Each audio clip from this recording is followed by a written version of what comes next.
Hello friends, RS. Agarwal के इस session में आप सभी लोगों का स्वागत है। हम पढ़ रहे हैं त्रिभुज या ट्रायंगल। सबसे पहले हम जान लें, तीन भुजाओं से घिरी बंद आकृति को त्रिभुज कहते हैं और ये जो तीनों भुजाएं हैं सरल रेखा के रूप में होनी चाहिए। अब त्रिभुज के अंदर तीन कोण हैं, तो हम सबसे पहले ये जानते हैं कि जो कोण होते हैं वे होते कितने प्रकार के हैं। देखिए, जो कोण होते हैं वो 5 प्रकार के होते हैं। आपको पता होना चाहिए कि कोण कहते किसे हैं। जब दो किरण, एक किरण ये है और एक किरण ये है, जब दो किरण मिलती है तो कोण का निर्माण करती है। ये आपके कोण का निर्माण हुआ है। ठीक है, चलिए। अब जो आपका कोण है वो 5 प्रकार के होते हैं। सबसे छोटा कोण होता है न्यून कोण, जो 90 डिग्री से कम हो। उसके बाद सम कोण, जो 90 डिग्री का हो। उसके बाद अधिक कोण, जो 90 डिग्री से अधिक हो। उसके बाद सरल कोण या ऋजु कोण, जो 180 डिग्री का हो। और फिर जो वृत्त कोण, जो 180 डिग्री से ज़्यादा हो। अगर अपने को लिखना पड़े कि माना कि एक न्यून कोण x है या माना कि एक न्यून कोण p है, तो आप उसे प्रेजेंट कैसे करेंगे, ध्यान से देखिए। माना कि एक न्यून कोण p है तो आप उसे ऐसे प्रेजेंट करोगे कि p एक न्यून कोण है, ये 0 डिग्री से बड़ा होगा और 90 डिग्री से छोटा होगा। ऐसे ही तो प्रेजेंट करोगे। ये आपके न्यून कोण को प्रेजेंट करने का तरीका हुआ। समकोण को कैसे प्रेजेंट करोगे, बहुत सिंपल सी बात है। p अगर एक समकोण है तो आप ऐसे प्रेजेंट करोगे। p अगर एक समकोण है तो आप ऐसे प्रेजेंट करोगे कि p एक कोण है जो कि 90 डिग्री का है। ठीक है ना। अधिक कोण को कैसे प्रेजेंट करोगे, आप कहोगे p एक अधिक कोण है। जब p एक अधिक कोण है और 90 डिग्री से ज़्यादा है, ऐसे प्रेजेंट करोगे। देखो, 90 डिग्री से ज़्यादा है और 180 डिग्री से कम है। तो जब ऐसा लिखा हो ना कि भैया आप एक कोण p की बात कर रहे हैं और उसके बारे में ऐसी बात लिख दें, तो आपको समझ में आना चाहिए कि p एक कोण है जो 90 डिग्री से तो ज़्यादा है और 180 डिग्री से कम है। अगर आपको कहे एक सरल कोण की बात करें, p अगर एक सरल कोण है तो सरल कोण जो होगा वो आपका 180 डिग्री का होगा। ठीक है। वृत्त कोण की बात करें, p अगर एक वृत्त कोण है तो ध्यान से देखिए, p अगर एक वृत्त कोण है तो वो 180 डिग्री से क्या होगा, ज़्यादा होगा। ठीक है। और 360 डिग्री से क्या होगा, कम होगा। ये 5 प्रकार के कोण होते हैं। एक शब्द है, उसको भी याद रख लीजिए, बात आई गई है तो। एक शब्द होता है संपूर्ण कोण। कि संपूर्ण कोण किसे कहते हैं, ये कोणों की टाइप में नहीं है संपूर्ण कोण, लेकिन संपूर्ण कोण कहते हैं 360 डिग्री के कोण को। क्या बोला मैंने, अगर 360 डिग्री का कोण आपके सामने हो तो इसे आप क्या बोलते हैं, इसे आप संपूर्ण कोण बोलते हैं। ठीक है, चलिए, ये कोणों के प्रकार हो गए। अब हम बात करते हैं त्रिभुज की। कोणों के आधार पर त्रिभुज 3 तरह के होते हैं, न्यून कोण त्रिभुज, समकोण त्रिभुज और अधिक कोण त्रिभुज। क्या विशेषता, ध्यान से देखिए। न्यून कोण त्रिभुज ऐसा त्रिभुज जिसके सभी कोण 90 डिग्री से कम हो। ऐसा कोई भी त्रिभुज जिसके सभी कोण 90 डिग्री से कम हो वो न्यून कोण होगा। ऐसा त्रिभुज जिसके अंदर एक कोण समकोण हो वो समकोण त्रिभुज होगा। और ऐसा त्रिभुज जिसके अंदर एक कोण अधिक कोण हो वो अधिक कोण त्रिभुज होगा। अगर किसी बच्चे के दिमाग में एक छोटी सी बात आए कि सर ये जो आपका समकोण है, समकोण त्रिभुज है, इसके अंदर एक कोण ही 90 डिग्री का क्यों होता है, एक से ज़्यादा क्यों नहीं होता, तो बात को ध्यान से सुन लीजिए। भाई ये जो आपका समकोण त्रिभुज है इसमें एक कोण 90 डिग्री का हो गया कि हाँ, एक कोण 90 डिग्री का हो गया। और त्रिभुज के तीनों कोणों का योग कितना होता है, 180 डिग्री होता है। तो बाकी दोनों मिलकर, ये और ये मिलकर 90 डिग्री के होंगे। भाई टोटल तीनों कोण मिलकर कितने के हैं, 180 डिग्री के। उसमें से एक कोण अगर ये 90 डिग्री का है तो बाकी दोनों मिलकर कितने के होंगे, 90 डिग्री के। अब एक ये 90 का हो गया तो बाकी दोनों मिलकर 90 डिग्री के होंगे।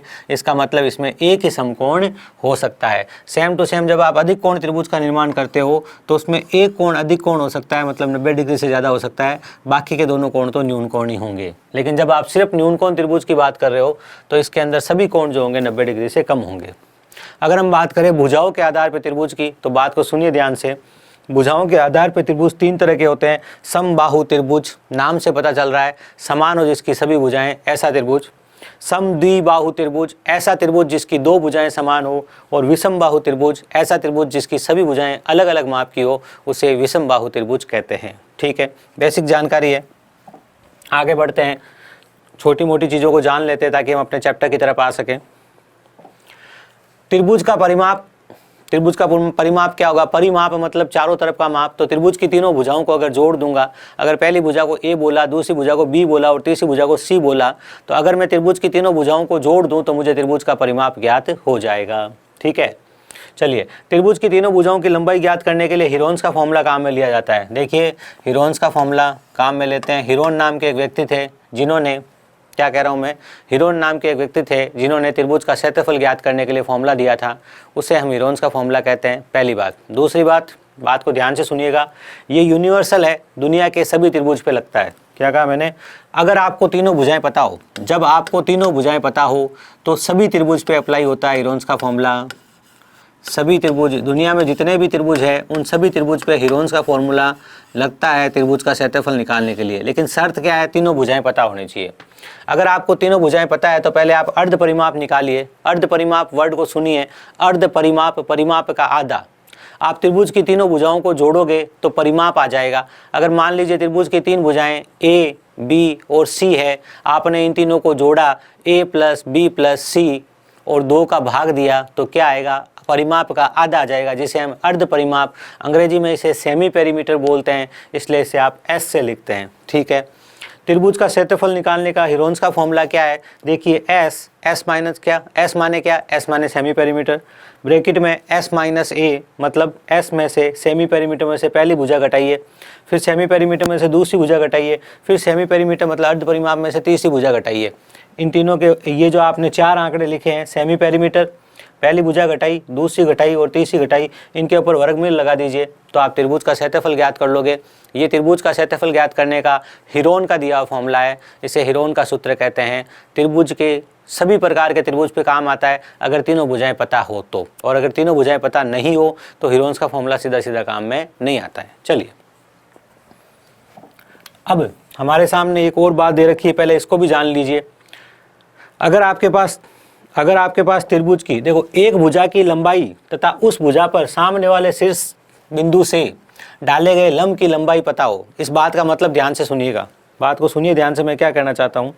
अगर आपको कोई त्रिभुज की एक भुजा पता चल जाए, ये मैंने आपके सामने एक त्रिभुज लिया है, आपको अगर इसकी कोई एक भुजा पता चल जाए और इस भुजा पर सामने वाले लंब से, ये सामने वाले शीर्ष से, इस भुजा से सामने वाले शीर्ष पर डाली गई लंब पता चल जाए, मतलब 90 डिग्री की रेखा, ठीक है ना। ये अगर आपको ये 2 चीज़ पता चल जाए कि भाई आपको ये चीज़ पता हो, त्रिभुज की कोई भुजा पता हो और उस भुजा पर, बात को ध्यान से सुनिएगा, शॉर्टकट में अभी लिखेंगे 1/2 आधार इंटू ऊंचाई। अगर आपको किसी त्रिभुज की भुजा पता हो और उस भुजा पर सामने वाले शीर्ष से डाले गए लंब की लंबाई पता हो, तो ये जो सामने वाली भुजा से डाला गया जो लंब है, जिसे आप एच कह दो, जिसे आप लंब कह दो, जिसे आप एच फॉर हाइट कह दो। अगर आप हाइट बोलोगे तो हाइट भी वही होती है जो लंब होता है। जो लंब होता है, लंब 90 डिग्री पर आता है और हाइट भी 90 डिग्री पर आने वाली रेखा ही हाइट होती है। तो चाहे आप लंब बोलो चाहे आप हाइट बोलो, एक ही बात है, ठीक है ना। ये क्या हो गया, ये आधार हो गया, तो इसका क्षेत्रफल क्या बन गया, 1/2 आधार इंटू लंब। लंब मतलब इस भुजा पर जो ये आधार है, इस पर सामने वाले शीर्ष से आने वाली 90 डिग्री की रेखा, और इसी को आप ऊंचाई भी बोलते हो, इसी को आप क्या बोलते हो, ऊंचाई भी बोलते हो। इसका मतलब हुआ 1/2 आधार इंटू ऊंचाई जो है, ये भी त्रिभुज का क्षेत्रफल है। कब, जब आपको आधार पता हो और उसके ऊपर लंब मतलब ऊंचाई पता हो। ये भी दुनिया के हर त्रिभुज का क्षेत्रफल निकालने के लिए काम आ सकता है। जैसे हीरोन्स के फॉर्मूले से आप दुनिया के हर त्रिभुज का क्षेत्रफल निकाल सकते हो, उसी तरीके से इससे भी आप दुनिया के हर त्रिभुज का क्षेत्रफल निकाल सकते हो। ठीक है, अब आगे बढ़ा जाए। हमारे सामने सवाल आ गए हैं। सबसे पहले बेसिक टाइप के क्वेश्चन हम इसमें करने वाले हैं, ठीक है ना। एक त्रिभुजाकार खेत की भुजाएं क्रमशः से 112 मीटर, 78 मीटर और 50 मीटर है। इस खेत का क्षेत्रफल ज्ञात कीजिए। हमें त्रिभुज की 3 भुजाएं ज्ञात दे रखी है, तो हम क्या करेंगे, हीरोन्स का फॉर्मूला लगाएंगे और इसका क्षेत्रफल ज्ञात कर लेंगे, अगर ये पाइथागोरस ट्रिपलेट नहीं है तो। अब पाइथागोरस ट्रिपलेट क्या है उसके बारे में आगे बात करेंगे। फिलहाल हमने यहाँ हीरोन्स का फॉर्मूला सीखा है और हीरोन्स का फॉर्मूला लगा देते हैं। ठीक है, चलिए। क्यों लगा रहे हीरोन्स का फॉर्मूला, हमें त्रिभुज की 3 भुजाएं पता है। माना कि पहली भुजा ए है और जिसे हमने 112 माना है। माना पहली भुजा ए है जिसे मैंने माना है 112। माना दूसरी भुजा बी है जिसे मैंने माना है 78, ठीक है। और माना तीसरी भुजा सी है जो अपने को 50 दे रखी है। 3 भुजाएं दे रखी है, ठीक है। इनका योग कर देता हूँ मैं। 8 और 2 10, हासिल का 1, 7 5 12, 1 13, 13 और 1 14, हासिल का 1, 1 और 1 2 240। अब मैं सीधा भी जोड़ लूँ, 11 और 5 16 और 7 23 1 24 240 बिल्कुल। अगर मुझे ये पता चल गया तो S क्या होगा, S मतलब होता है अर्ध परिमाप, सेमी पेरीमीटर 240 का आधा, तो 240 का आधा कितना हो गया 120। ये काम सबसे पहले आपने किया। सवाल कहाँ आया था, RS अग्रवाल का जो B पार्ट है उसमें 20 नंबर सवाल ये है। मैंने क्या कहा था, सवालों को हम अपनी सुविधा के अनुसार जमा लेंगे ताकि हमें हल करते वक्त दिक्कत नहीं हो। चलिए, हमें अब क्या ABC पता है और S पता है, तो हम हीरोन्स का फॉर्मूला लगा रहे हैं डायरेक्ट। हीरोन्स के फॉर्मूले से क्षेत्रफल निकालने के लिए मुझे क्या करना पड़ेगा, पूरे के ऊपर वर्गमूल लगाना पड़ेगा। देखिए, पूरे के ऊपर वर्गमूल नहीं लगा कर मैं क्या कर दूँ, यहाँ स्क्वायर लगा दूँ, एक ही बात है ना भाई। मैं अगर पूरे के ऊपर वर्गमूल नहीं लगा कर क्या कर दूँ, इधर वर्ग लगा के रख दूँ, तो एक ही बात है। मैं क्या ज्ञात कर रहा हूँ, मैं क्षेत्रफल ज्ञात कर रहा हूँ। लो, क्षेत्रफल के लिए मैं ऐसा त्रिभुज ही बना देता हूँ, लेकिन मैं इसका वर्ग लगा देता हूँ। ये जो क्षेत्रफल की जगह मैंने ये लिख दिया, आज मेरी जम गई इसलिए मैंने लिख दिया, ठीक है ना। और इसका मैंने वर्ग लगा दिया। वर्ग क्यों लगा दिया, ताकि मुझे इधर वर्गमूल नहीं लगाना पड़े। कन्फ्यूज मत होना आप कि सर ने वर्गमूल क्यों नहीं लगाया, मैंने इधर वर्ग लगा दिया इसलिए वर्गमूल नहीं लगा रहा हूँ, ठीक है। चलिए, सबसे पहले मुझे अर्ध परिमाप लिखना है, मैंने अर्ध परिमाप लिख दिया 112, ठीक है। अब सॉरी 112 नहीं, 120 120 में से मैं 112 घटाऊंगा तो आ जाएगा 8, और उसमें से मैं घटाऊंगा 120 में से मैं 78 घटाऊंगा तो 2 करने पर तो 80, 22 और 20 42, ये आ गया 42, ठीक है।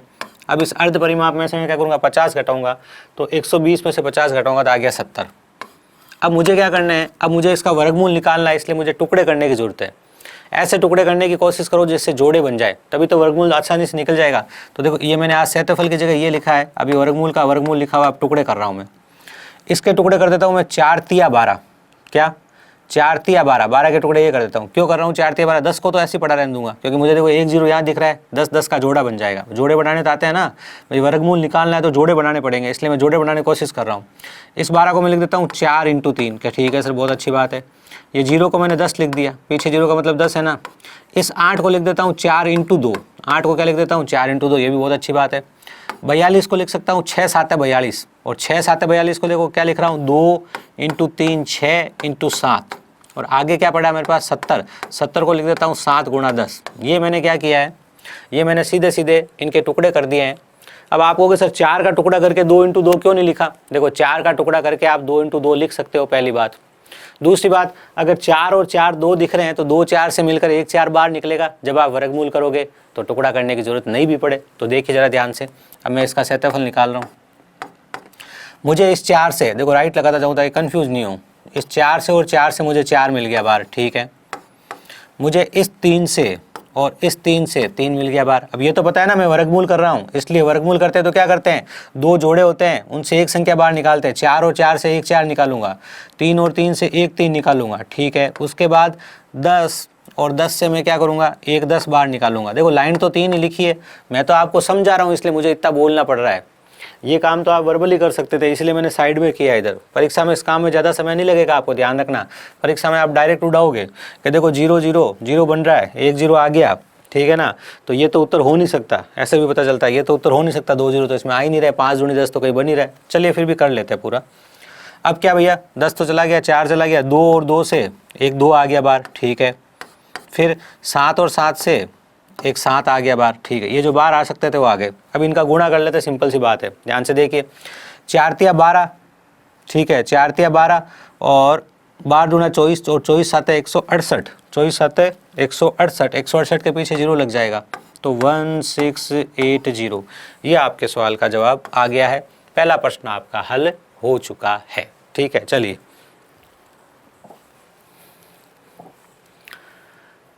दो त्रिभुज के क्षेत्रफलों का अनुपात यह है और इनकी ऊंचाई का अनुपात यह है, तो इनके आधार की लंबाइयों का अनुपात क्या होगा। दो त्रिभुज है जिनके क्षेत्रफलों का अनुपात हमें दे रखा है और इनके आधार की उनकी ऊंचाई का अनुपात दे रखा है, तो इनके आधार का अनुपात हमारे से पूछा है, ठीक है ना। पहली बात तो आप चाहें तो याद रख सकते हैं। आप कहोगे सर मैं क्यों याद रखूं, याद नहीं रखो तो ध्यान से देखिए, बात को सुनिएगा ध्यान से। आपको क्या करना है, आपको ऐसे लिखना है क्षेत्रफल 1, ये लीजिए क्षेत्रफल 1 बटा क्षेत्रफल 2 बराबर क्या है, बराबर है 1/2 आधार, आधार तो क्या ज्ञात करना है सर, तो ज्ञात करना है तो उसके लिए आधार लिख दो, इंटू ऊंचाई, ऊंचाई की जगह यहाँ ऊंचाई लिखूंगा। एक बार आपको समझाने के लिए फॉर्मूला लिख देता हूँ। क्षेत्रफल 1 में क्या कर दिया, आधार 1 और ऊंचाई 1 लिख दिया, ठीक है। क्षेत्रफल 2 में 1/2 आधार 2 भाई आधार 2 मतलब दूसरे नंबर 2 तो, और ऊंचाई 2, ये लीजिए, ये लिख दिया। अब इसके अंदर आप वैल्यू पुट कर दीजिए, जो आपको ज्ञात करना है वो अपने आप ही ज्ञात हो जाएगा। अब यहाँ पर एक बात ध्यान रखने वाली है, विशेष बात को ध्यान रखिएगा। अगर क्षेत्रफलों का अनुपात 4:3 है तो आप अपने मन से इनको 4 और 3 नहीं मान सकते, आपको एक को 4 p मानना पड़ेगा, दूसरे को 3 p मानना पड़ेगा। और इसी तरीके से जैसे आपके पास ऊंचाई दे रखी है और ऊंचाई का अनुपात 3:4 दे रखा है, तो एक को 3 k मानना पड़ेगा और दूसरे को 4 k मानना पड़ेगा। आप अपने मन से इनको 3 और 4 ही नहीं मान सकते, और यूँ नहीं इनको p माना तो इनको भी p के रूप में मान लेना, ऐसा नहीं। भाई किसी अनुपात में एक ही चीज़ में 2 बार अनुपात दिया हुआ है, अगर इस अनुपात को आपने 3:4 p के रूप में माना है तो इसको आप क्या करोगे, k के रूप में मानोगे, ठीक है ना, ये बात समझ में आ गई। लेकिन होता क्या है, जब आप यहाँ क्षेत्रफल 1 की जगह 4k लिखोगे, 4p लिखोगे, इसके जगह 3p लिखोगे तो p से p कट जाएगा, इसलिए लिखने की जरूरत नहीं पड़ी। बाकी तो जरूरत पड़े तो लिखना, ध्यान रखना, लेकिन यहाँ कट रहा है इसलिए मैं क्या लिख देता हूँ, सिंपल सा 4/3 लिख देता हूँ, ठीक है सर। आगे की कहानी देखिए जरा ध्यान से। आधा से आधा पहले कट चुका है, आधार का अनुपात मुझे निकालना है, इसलिए यहाँ लिख दिया मैंने b1 और यहाँ लिख दिया मैंने b2, ठीक है। गुणा ऊंचाई 1, ऊंचाई 1 कितनी है, 3k है, ये लिख दिया 3k, और ये कितनी है, 4k है, 4k है, लेकिन k से k कट गया इसलिए मैंने लिखा नहीं। अब सीधी सी बात है, मेरे सामने उत्तर आ चुका है, मुझे b1 और b2 का अनुपात याद करना है। ये लीजिए, अनुपात लिखो चाहे बट्टा लिखो एक ही बात है।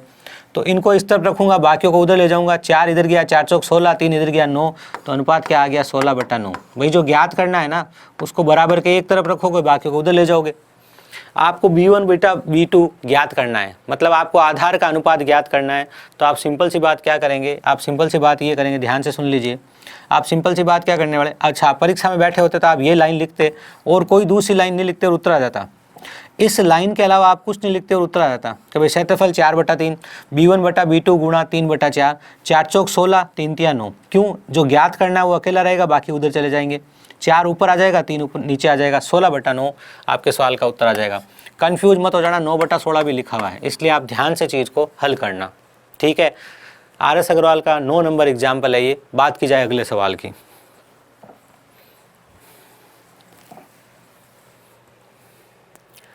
एक त्रिभुज के आधार की लंबाई 15 है तथा ऊंचाई 12 है। एक दूसरे त्रिभुज का क्षेत्रफल इस त्रिभुज के क्षेत्रफल से दुगुना है तथा इस त्रिभुज के आधार की जो लंबाई है वो 20 है, तो उसकी ऊंचाई कितनी होगी। बात वैसे तो थ्योरेटिकली समझनी है। एक त्रिभुज के कुछ मेजरमेंट दे रखे हैं, लेकिन इस त्रिभुज से कुछ पूछा नहीं है, पूछा है दूसरे त्रिभुज से। आपको एक दूसरे त्रिभुज की क्या पूछी है, ऊंचाई पूछी है, और जिस त्रिभुज की आपको ऊंचाई पूछी है उसके बारे में 2 जानकारी दी है आपको। भाई ये जो त्रिभुज है जिसकी आपको ऊंचाई पूछी गई है उसके बारे में 2 जानकारी दी गई है। एक जानकारी तो ये दी गई है कि इसका जो आधार है वो 20 है, और दूसरी जानकारी ये दे रखी है कि इसका जो क्षेत्रफल है ना इस वाले से दुगुना है। तो बहुत सिंपल सी बात है, पहले थोड़ा सा इमेजिनेशन कर लीजिए, बात को सुन लीजिए, थोड़ा सा आनंद लेने के लिए, और कुछ नहीं है। लीजिए, आनंद जरूरी है जीवन में, आनंद में खलल पड़ जाती है भैया, ऐसे आनंद लेने नहीं देती दुनिया। लीजिए, ये एक त्रिभुज और एक बड़ा त्रिभुज, ये इसका डबल है, ध्यान रख लेना। अब क्या क्यों है सर, मैं कह रहा हूँ इसलिए। हमारे सवाल ने क्या दिया उसको ध्यान से सुनिए एक बार। हमारा सवाल हमारे से कहना चाह रहा है कि भैया ये आपके पास एक त्रिभुज है, ठीक है साहब, और ये आपके पास एक और त्रिभुज है। सुनना, अब मैं सवाल को इससे प्रेजेंट कर रहा हूँ, यूँ नहीं आपको एग्जाम में ये बनाना है, या यूँ नहीं है कि इसके बिना आप सवाल नहीं समझ सकते। आप इसके बिना सवाल समझ सकते हैं, बस मैं आपको थोड़ा सा विजुलाइजेशन देना चाहता हूँ, ध्यान से सुनिए। एक त्रिभुज के आधार की लंबाई 15 है और ऊंचाई 12 है। ये जो आपके सामने त्रिभुज है, ठीक है ना, इसके आधार की लंबाई तो है 15 और इसकी जो ऊंचाई है वो 12 है। ये सवाल ने हमें दी, ठीक है भैया। अब क्या पूछ रहा है, एक दूसरे त्रिभुज का क्षेत्रफल इस त्रिभुज के क्षेत्रफल से दुगुना है। लो, इसके बारे में तो कुछ पूछा ही नहीं, इसको तो सिर्फ दे दिया। इसने कहा एक दूसरा त्रिभुज है, ये एक दूसरा त्रिभुज है, इसका जो क्षेत्रफल है इससे दुगुना है, ठीक है, इसका क्षेत्रफल इससे दुगुना है, ठीक है, इसके बारे में बात करेंगे। और कह रहा है इसके आधार की लंबाई जो है 20 है, इसके आधार की लंबाई 20 है, ठीक है, और इसकी ऊंचाई कितनी होगी आप बता दो। ये आपसे सवाल पूछ रहा है। तो हमें इस त्रिभुज पे कोई काम नहीं करना है। तो ये दिया क्यों, ये इसलिए दिया क्योंकि इसका जो क्षेत्रफल है इससे दुगुना है, तो इसका क्षेत्रफल निकाल के क्या करूंगा, इसकी जगह रख दूंगा। तो ध्यान से देखो, मैं क्षेत्रफल निकाल रहा हूँ मेरे दूसरे वाले त्रिभुज के, पहले वाले त्रिभुज से मुझे कोई काम नहीं है कि ठीक है सर, दूसरे वाले त्रिभुज का क्षेत्रफल होगा 1/2 आधार दूसरे वाले का, पहले वाले के आधार से मुझे कोई मतलब नहीं है, इंटू ऊंचाई दूसरे वाले की ऊंचाई, मुझे पहले वाले की ऊंचाई से कोई मतलब नहीं है, ठीक है।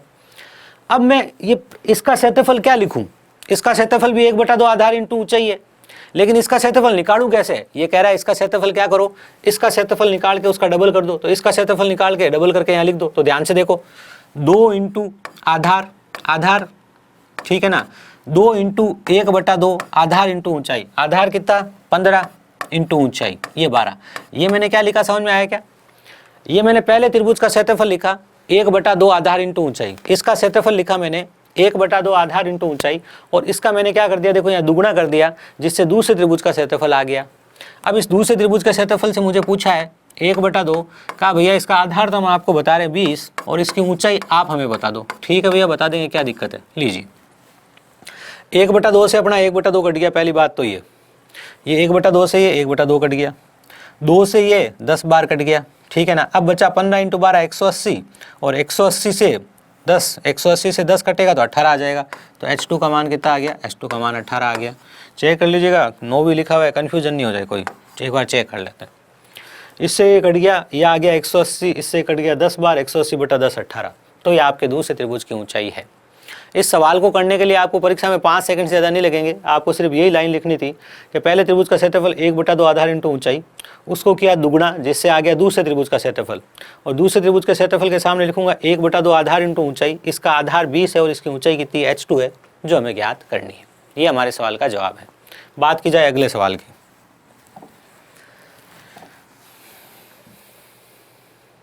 अगला सवाल RS अग्रवाल का एग्जाम्पल नंबर 12 है।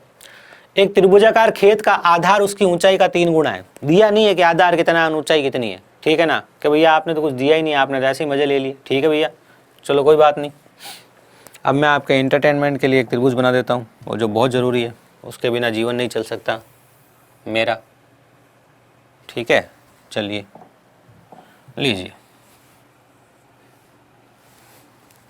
देखो थोड़ा समय लगता है, लेकिन इस समय में प्रश्न पढ़ना है, यूँ नहीं मैं त्रिभुज बना रहा हूँ तुम देखो कि सर क्या कर रहे हैं।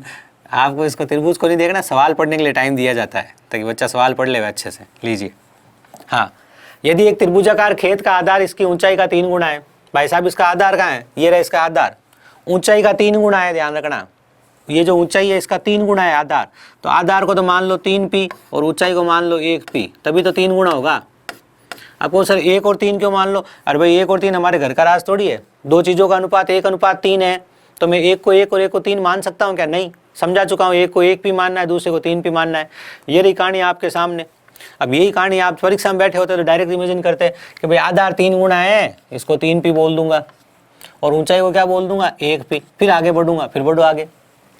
यदि इस खेत में फसल काटने का खर्चा 100 रुपये प्रति हेक्टेयर की दर से 1350 है, तो इसकी आधार और ऊंचाई ज्ञात करो। यहाँ तो दूसरा ही मामला चल रहा है भाई साहब, आधार भी ज्ञात करनी है, ऊंचाई भी ज्ञात करनी है। इसके लिए हमें चाहिए क्षेत्रफल। इसके लिए हमें क्या चाहिए भैया, हमें इसके लिए क्षेत्रफल चाहिए। यहाँ तो क्षेत्रफल देने की बात ही नहीं करी भाई साहब ने। भाई साहब ने दे दिया क्या, भाई साहब ने दे दिया मूल्य और खर्चा। तो मूल्य और खर्चा दिया हो तो क्षेत्रफल ज्ञात कर सकते हैं क्या? मैंने बेसिक के टाइम एक बात बताई थी, जब भी ये मूल्य और खर्चे वाली बात आ जाए तो एक बात लिख लो। क्या लिख लो सर? लिख लो मूल्य गुणा मात्रा बराबर खर्च। मूल्य गुणा मात्रा बराबर खर्च लिख लिया सर, घबराओ मत। मूल्य गुणा मात्रा बराबर, सर तो क्यों घबराएंगे भाई, मूल्य गुणा मात्रा बराबर खर्च। ठीक है, मूल्य क्या दे रखा है? क्या सर 100 रुपये प्रति हेक्टेयर से दे रखा है, लिख दिया 100 रुपये प्रति हेक्टेयर। मात्रा कितनी है? मात्रा मतलब ये जो फसल काटी गई कहाँ काटी गई? मैंने क्या कहा, मात्रा में 3 चीज आएगी क्षेत्र मिति में, या तो क्षेत्रफल आएगा, या परिमाप आएगा, या लंबाई आएगी। लंबाई आएगी जब आप दरी नापोगे, जब आप साड़ी नापोगे, जब आप कपड़े नापोगे। आप अगर बाढ़ लगाओगे तो मात्रा की जगह परिमाप आएगा या परिधि आएगी, और जब आप सिंचाई करोगे, बुआई करोगे, खेत की सतह के अंदर पूरे में काम करोगे तो क्षेत्रफल आएगा। तो आज मात्रा की जगह क्या आने वाला है? आज मात्रा की जगह क्षेत्रफल आने वाला है, और ये चीज़ मैंने आपको चैप्टर शुरू करने से पहले ही बता दी थी। तो मात्रा की जगह क्या आ गया? मात्रा की जगह आ गया क्षेत्रफल। देखो ऐसे पढ़ लेना, RS अग्रवाल जिंदगी में कोई वापस जरूरत नहीं पड़े इसको पढ़ने की। 1350, ठीक है। तो क्षेत्रफल कितना आ गया, ध्यान से देख लो आपका। तो आपका क्षेत्रफल आ गया, ये उधर बट्टा में जाएगा 100, 0 से 0 कट गया 13.5 हेक्टेयर। क्या सर हेक्टेयर क्यों आया, मीटर क्यों नहीं आया? अरे भाई वो तो देखे ना, ये हेक्टेयर के रूप में दिया हुआ है। जब आपकी दर जो है, दर मतलब मूल्य जो है वो हेक्टेयर के रूप में दिया हुआ है, तो क्षेत्रफल भी हेक्टेयर के रूप में आएगा। अब क्षेत्रफल हेक्टेयर के रूप में आ गया कि क्या हेक्टेयर को आप मीटर में बदल सकते हो? हाँ, मैंने आपको एक इकाई याद कराई थी कि भैया एक हेक्टेयर जो होता है, क्या याद कराया था मैंने? एक हेक्टेयर जो होता है वो 100 गुणा 100 मीटर स्क्वायर के बराबर होता है। एक हेक्टेयर किसके बराबर होता है? 100 गुणा 100 मीटर स्क्वायर के बराबर होता है। तो यहाँ पर 13.5 हेक्टेयर है, तो गुणा कर दो 13.5 को। कितना हेक्टेयर है? 13.5 हेक्टेयर है हमारे पास यहाँ पे। तो हम क्या करेंगे? 13.5 को 100 × 100 से गुणा कर देंगे और ये क्या बन जाएगा? ये बन जाएगा मीटर स्क्वायर। हमारा क्षेत्रफल मीटर स्क्वायर में आ चुका है और हमारे को जो उत्तर चाहिए वो भी मीटर में चाहिए। मामला सेट है। अब क्षेत्रफल बराबर त्रिभुज है ना, तो लिख रहा हूँ देखो, क्षेत्रफल बराबर, तो क्षेत्रफल क्या लिखा मैंने? 13.5 गुणा 100 गुणा 100 बराबर 1/2 आधार इंटू ऊंचाई। आधार कितना भैया? 3p और ऊंचाई कितना है? 1p। 1p को p लिख देता हूँ, ठीक है। अब हमें आधार और ऊंचाई ज्ञात करनी है, तो सिंपल सी बात क्या है? सिंपल सी बात ये है, बात को सुनना ध्यान से। सिंपल सी बात ये है कि हमें क्या करना पड़ेगा? हमें ये करना पड़ेगा, पहले p का मान ज्ञात करना पड़ेगा, ठीक है भैया। p का मान ज्ञात कर लो। तो चलिए काटने की शुरुआत करी जाए। पहले इस 3 को इससे काटा जाए, इसी से कट रहा है, सीधी सी बात है, बटा 0 आ जाएगा। 0 का तो देखो, मैं गणना खराब नहीं करना चाहता, सीधा p निकाल देता हूँ। काटूंगा, काटना तो पड़ेगा ही। देखो 3 × 9 3 चौक 12, 4 बार कट रहा है भाई। 3 चौक 12 और 45, ये आ गया 90। 90 में बटा जाएगा 0, 0 से 0 कट जाएगा। देखो 13.5 को जब मैं इससे काटूंगा तो कितना आएगा? ये 3 से कटेगा 4.5 बार, और 4.5 को 2 से गुणा करूंगा तो 9 आ जाएगा। तो कितना आ गया? p स्क्वायर का मान आ गया 9 गुणा 100 गुणा 100। अब इसका वर्गमूल करूंगा तो p आएगा 9 का वर्गमूल 3 और 100 गुणा 100 का 100, तो p का मान 300 आ गया। p का मान 300 आ गया। p आपने किसको माना था? आपने ऊंचाई को माना था p। आपने ऊंचाई को क्या माना था? p। और आपने आधार को, b फॉर बेस लिख रहा हूँ, आपने आधार को माना था 3p कि ठीक है सर। तो ऊंचाई तो है 300 और आधार कितना हो गया इसका? 3 गुणा। तो आधार कितना हो गया? बेस। बेस कितना हो गया? बेस हो गया 900। ये आपका उत्तर आ गया। तो बेस 900 कहाँ दिख रहा है? ये रहा। पहले आधार पूछा, पहले आधार, फिर 300, 900 और 300। देखो 300 और 900 भी दिया हुआ, इससे कन्फ्यूज मत हो जाना। वैसे तो एग्जाम्पल के अंदर ऑप्शन होते नहीं है, मैंने ही बना के लिख दिए ताकि थोड़ी सी आपके लिए सहूलियत रहे, ठीक है ना। चलिए बात की जाए अगले सवाल की। सरल सवाल था, पहले इसकी गणनाएं सब बता दी गई थी। एक त्रिभुजाकार खेत के आधार की लंबाई ऊंचाई से 3 गुनी है। अच्छा, अब देखो आर.एस. अग्रवाल के बी पार्ट में सवाल नंबर 25 है और सवाल सेम टू सेम है जैसा आपने पढ़ा है, तो पढ़िए जरा ध्यान से सवाल को। सवाल ये है, एक त्रिभुजाकार खेत के आधार की लंबाई ऊंचाई से 3 गुनी है। वो की वो कहानी है जो भी आपको मैंने सिखाई थी। आप सवाल पढ़ो, मैं थोड़ा एंटरटेनमेंट करके आता हूँ। ये लीजिए,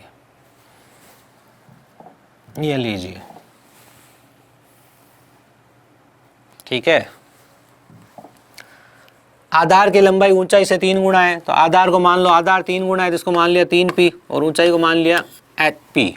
तो h फॉर ऊंचाई, हाइट, इसको तो p माना है हमने। b फॉर बेस, इसको माना है हमने 3p। ठीक है साहब, कोई दिक्कत नहीं है। चलिए, वही क्षेत्रफल चाहिए, इन दोनों का संबंध क्षेत्रफल से जुड़ा हुआ है, तो हमें क्षेत्रफल चाहिए। क्षेत्रफल हमारे पास यहाँ है नहीं। वही वाली कहानी जो अभी हमने सीखा था कि मूल्य गुणा मात्रा, क्या बोला मैंने? मूल्य गुणा मात्रा बराबर खर्च होता है। मूल्य गुणा मात्रा बराबर खर्च होता है। ठीक है सर, बिल्कुल मान लिया आपकी बात। चलिए, अब मूल्य कितना दे रखा है? मूल्य दे रखा है 120, तो मूल्य की जगह लिख दिया 120 गुणा मात्रा। मात्रा की जगह क्या आएगा? क्षेत्रफल आएगा, क्योंकि सिंचाई करी गई है वो क्षेत्रफल में करी जाती है। ऐसा करने से क्या आएगा? ऐसा करने से खर्च आएगा। खर्च कितना है? खर्च है 1620। ठीक है, तो यहाँ से आपने क्षेत्रफल निकाल लिया जैसा कि अभी आपने पढ़ा था। ठीक है, 0 से 0 कट गया। ठीक है, 12 दूना 12 एकम 12, कितना बच गया भैया? 12 एकम 120 है, 12 एकम 12। ठीक है, 12 एकम 12 बच गया 4, 12 दूना 24, 12 3 36, 36, 5 12 5 60, तो सेम टू सेम आ गया 13.5। जैसे पिछले में आया था ना 13.5, वैसा का वैसा इसमें भी 13.5 आ गया। वही हेक्टेयर के रूप में सेम कहानी करनी पड़ेगी जो पिछले में करी थी कि भाई 13.5 गुणा 100 बराबर 1/2 आधार इंटू ऊंचाई। वो सेम जो पिछले में काम किया था वो का वो करना पड़ेगा। तो P मतलब H निकलेगा और H का मान कितना हो जाएगा 300, ठीक है ना। फिर B मतलब 3H, जो आधार है वो H का 3 गुना है और वो कितना हो जाएगा 900, जैसा कि पिछले सवाल में किया था। मतलब क्या है, सवाल सेम ही है, जैसा पिछला सवाल था वैसा ही सवाल ये है। फ़र्क सिर्फ इतना है, यहाँ कुछ आंकड़े थोड़े से अलग दे रखे थे। ये सवाल उदाहरण में दिया, ये सवाल बी पार्ट में दिया और वो सवाल उदाहरण में दिया था। अगले सवाल की बात करी जाए, लीजिए। अब अगले सवाल से पहले सवाल शुरू हो गए समकोण त्रिभुज के, इसलिए समकोण त्रिभुज की एक छोटी सी बात आपको पहले से पता होनी चाहिए। जो हमारा समकोण त्रिभुज होता है जिसके अंदर एक कोण 90 डिग्री का होता है उसे समकोण त्रिभुज बोलते हैं। ये रहा हमारा समकोण त्रिभुज जिसका एक कोण क्या है 90 डिग्री का है, इसे हमने समकोण त्रिभुज बोला है। ये लीजिए, एक कोण कितने का 90 डिग्री का, इसे हमने क्या बोला, इसे हमने बोला समकोण त्रिभुज, ठीक है। इसके सामने वाली भुजा जो होती है 90 डिग्री के सामने वाली भुजा, इसको हम क्या बोलते हैं, इसको हम कर्ण बोलते हैं, ठीक है। बाकी दो भुजाओं में से एक लंब है और एक आधार है, ठीक है सर। क्षेत्रफल होता है 1/2 आधार इंटू ऊंचाई। 1/2 आधार इंटू ऊंचाई इसलिए इसका क्षेत्रफल होता है, ध्यान से सुनना, क्योंकि देखो ध्यान से, जब समकोण त्रिभुज आप लिखते हो ना तो एक लाइन तो 90 डिग्री पे होती है और जो 90 डिग्री पे होती है उसी को लंब कहते हैं, समझे। ये लाइन 90 डिग्री पर है, एक लाइन जो 90 डिग्री पर होती है उसी को लंब कहते हैं और लंब ही ऊंचाई का कार्य करता है, इसीलिए इसका क्षेत्रफल होता है 1/2 आधार इंटू ऊंचाई, ठीक है। समकोण त्रिभुज में एक प्रमेय लगती है जिसे पाइथागोरस प्रमेय कहते हैं। मतलब समकोण त्रिभुज की तीन भुजाओं के बीच में एक संबंध होता है, कर्ण का वर्ग बराबर आधार का वर्ग प्लस लंब का वर्ग। अगर ये संबंध नहीं होगा तो समकोण त्रिभुज बनेगा नहीं। इस बात को भी ध्यान से समझ लीजिए, छोटी सी बात है, बोर नहीं होना है ना। बोर होने लग जाओ तो पीडीएफ से पढ़ लेना, बेसिक जानकारी दे दूं क्योंकि जीवन में चाहिएगी। चलिए, अगर यहाँ पर मैंने तीन भुजाएं मान ली कि ये एक समकोण त्रिभुज है, इसकी एक भुजा 3 मान ली, एक 4 मान ली, एक 5 मान ली, तो 5 सबसे बड़ी भुजा होगी और कर्ण होगी, ठीक है। 5 का वर्ग कितना होगा 25 होगा, 3 का वर्ग कितना होगा 9 और 4 का वर्ग कितना होगा 16, जोड़ने पर कितना आ रहा है 25, 25 25 के बराबर है। इसका मतलब ये समकोण त्रिभुज है। अगर मैंने यही उदाहरण ले लूँ 5, 4, 5 और 6, ठीक है, तो 6 सबसे बड़ी भुजा है वही कर्ण होगी, ठीक है। 6 छंग 36, 4 का वर्ग कितना हो गया 16, 5 का वर्ग कितना हो गया 25, जोड़ोगे तो कितना आएगा 41। इसके बराबर है क्या, इसके बराबर नहीं है। इसका मतलब ये समकोण त्रिभुज नहीं हो सकता, ये तीनों भुजाएं समकोण त्रिभुज की भुजाएं नहीं हो सकती। मतलब समझ गया आप पाइथागोरस प्रमेय का क्या है। पाइथागोरस प्रमेय हमें ये बताती है, अगर तीन भुजाएं समकोण त्रिभुज की भुजाएं हैं तो कर्ण का वर्ग बराबर लंब का वर्ग प्लस आधार का वर्ग होगा। और अगर ऐसा हो रहा है, अगर ऐसा होता हुआ दिख रहा है तो वो अपने आप ही समकोण त्रिभुज है, टेंशन लेने की जरूरत नहीं है। ऐसा हमें समकोण त्रिभुज में पाइथागोरस ट्रिक से पता चलता है। यहाँ से 2 फॉर्मूले और भी बनते हैं, बहुत बेसिक सी बात है, कक्षा 7 में सीखते हो कि आधार का वर्ग निकालना है तो कर्ण के वर्ग में से लंब का वर्ग माइनस हो जाएगा। देखो, अगर आधार का वर्ग निकालना है तो लंब का वर्ग इधर आके क्या हो जाएगा माइनस, तो आधार का वर्ग क्या होगा कर्ण का वर्ग माइनस लंब का वर्ग, और लंब का वर्ग निकालना है तो आधार का वर्ग इधर आके माइनस हो जाएगा, तो लंब का वर्ग क्या होगा कर्ण का वर्ग माइनस आधार का वर्ग, ठीक है सर। आगे बढ़ी जाए, लीजिए आगे बढ़ गए। पाइथागोरस ट्रिक जो बहुत ज़रूरी है, आपको याद करवा देता हूँ, याद कर लीजिए। इनका मल्टीपल भी काम आता है, ध्यान रखना। वैसे मैं पहले याद करवा चुका हूँ। 3 4 5 5 12 13 7 24 25 8 15 17 9 40 41 20 21 29 ए और √2, 20 21 29 ए और √2 का मतलब है अगर ये दोनों भुजाएं बराबर है तो तीसरी भुजा इसकी √2 गुना होगी। इस बात का क्या मतलब है, 1-2 उदाहरण समझा देता हूँ, बाकी आपको मैं पहले बेसिक में समझा चुका हूँ। लीजिए, इसका मतलब ये है, आपके सामने एक त्रिभुज दिया हुआ है, अगर इसकी एक भुजा 24 है, ये लीजिए ये 24 है, और ये भुजा किसी ने 7 दे रखी है, और आपसे अगर तीसरी भुजा पूछी है तो आप 25 बता दोगे बिना गणना किए। वैसे तो आपको गणना करनी पड़ेगी, कैसे, आपको ये ज्ञात करना है तो आपको ये कर्ण है, और कर्ण का स्क्वायर बराबर क्या होगा लंब का स्क्वायर प्लस आधार का स्क्वायर, 7 का स्क्वायर 49 और इसका स्क्वायर 576, दोनों को जोड़ोगे तो कितना आएगा 625। तो कर्ण का स्क्वायर कितना है, कर्ण का स्क्वायर बराबर 625 है, ठीक है ना। तो कर्ण बराबर कितना आया, कर्ण बराबर 25 आया। ये कार्य हमें नहीं करना पड़े और हम डायरेक्ट कर लें, इसीलिए हमने पाइथागोरस ट्रिक याद किए हैं। बात समझ में आ गई होगी। एक और उदाहरण दे रहा हूँ मैं आपका, इसको वो भी आप समझिए ध्यान से, ठीक है ना। ये लीजिए, आपके सामने 3 भुजाएं दे रखी है, ये भुजा दे रखी है 17 और ये भुजा दे रखी है आपको 15 और ये भुजा आपको ज्ञात करनी है। अगर आपको ट्रिपलेट याद है तब तो आप कह दोगे सीधी 8 होगी, क्योंकि 8, 15, 17 ट्रिपलेट होता है। नहीं तो क्या करोगे, आधार का स्क्वायर ज्ञात करना है तो कर्ण के स्क्वायर में से लंब का स्क्वायर घटाओगे, तो कर्ण का स्क्वायर 17, उसमें से लंब का स्क्वायर घटाओगे तो क्या निकलेगा, तो निकलेगा आधार का स्क्वायर। आधार को बेस बोल दूँ, ठीक है, बेस का स्क्वायर निकलेगा। 17 का स्क्वायर 290, उसमें से आप क्या घटाओगे 225, 290 से 225 घटाओगे तो बचेगा 64, तो b का स्क्वायर 64 आया, तो b कितना आया 8। तो ये काम हमें नहीं करना पड़े, क्योंकि काम सिर्फ इतना ही नहीं है। जब आप कक्षा 7, 8 में पढ़ते थे तो इतना ही काम होता था, लेकिन आज काम इतना ही नहीं है, आज काम इसके आगे भी है। इसलिए हमें क्या होता है, ये चीज़ें याद रखनी चाहिए, बहुत ज़रूरी है। ठीक है, चलिए सवाल आ गया है। RS अग्रवाल का A84 नंबर सवाल है, ठीक है ना, और टाइप 2 है आज की। राइट एंगल ट्रायंगल समकोण त्रिभुज पे सवाल कर रहे हैं। बहुत ही सरल सा सवाल हमें दे रखा है, इतना सरल सवाल कि आप इसे देखते ही उड़ा देवें। कैसे, ध्यान से देखिए, कोई डायग्राम बनाने की जरूरत नहीं है, बस सीखना है सीधा।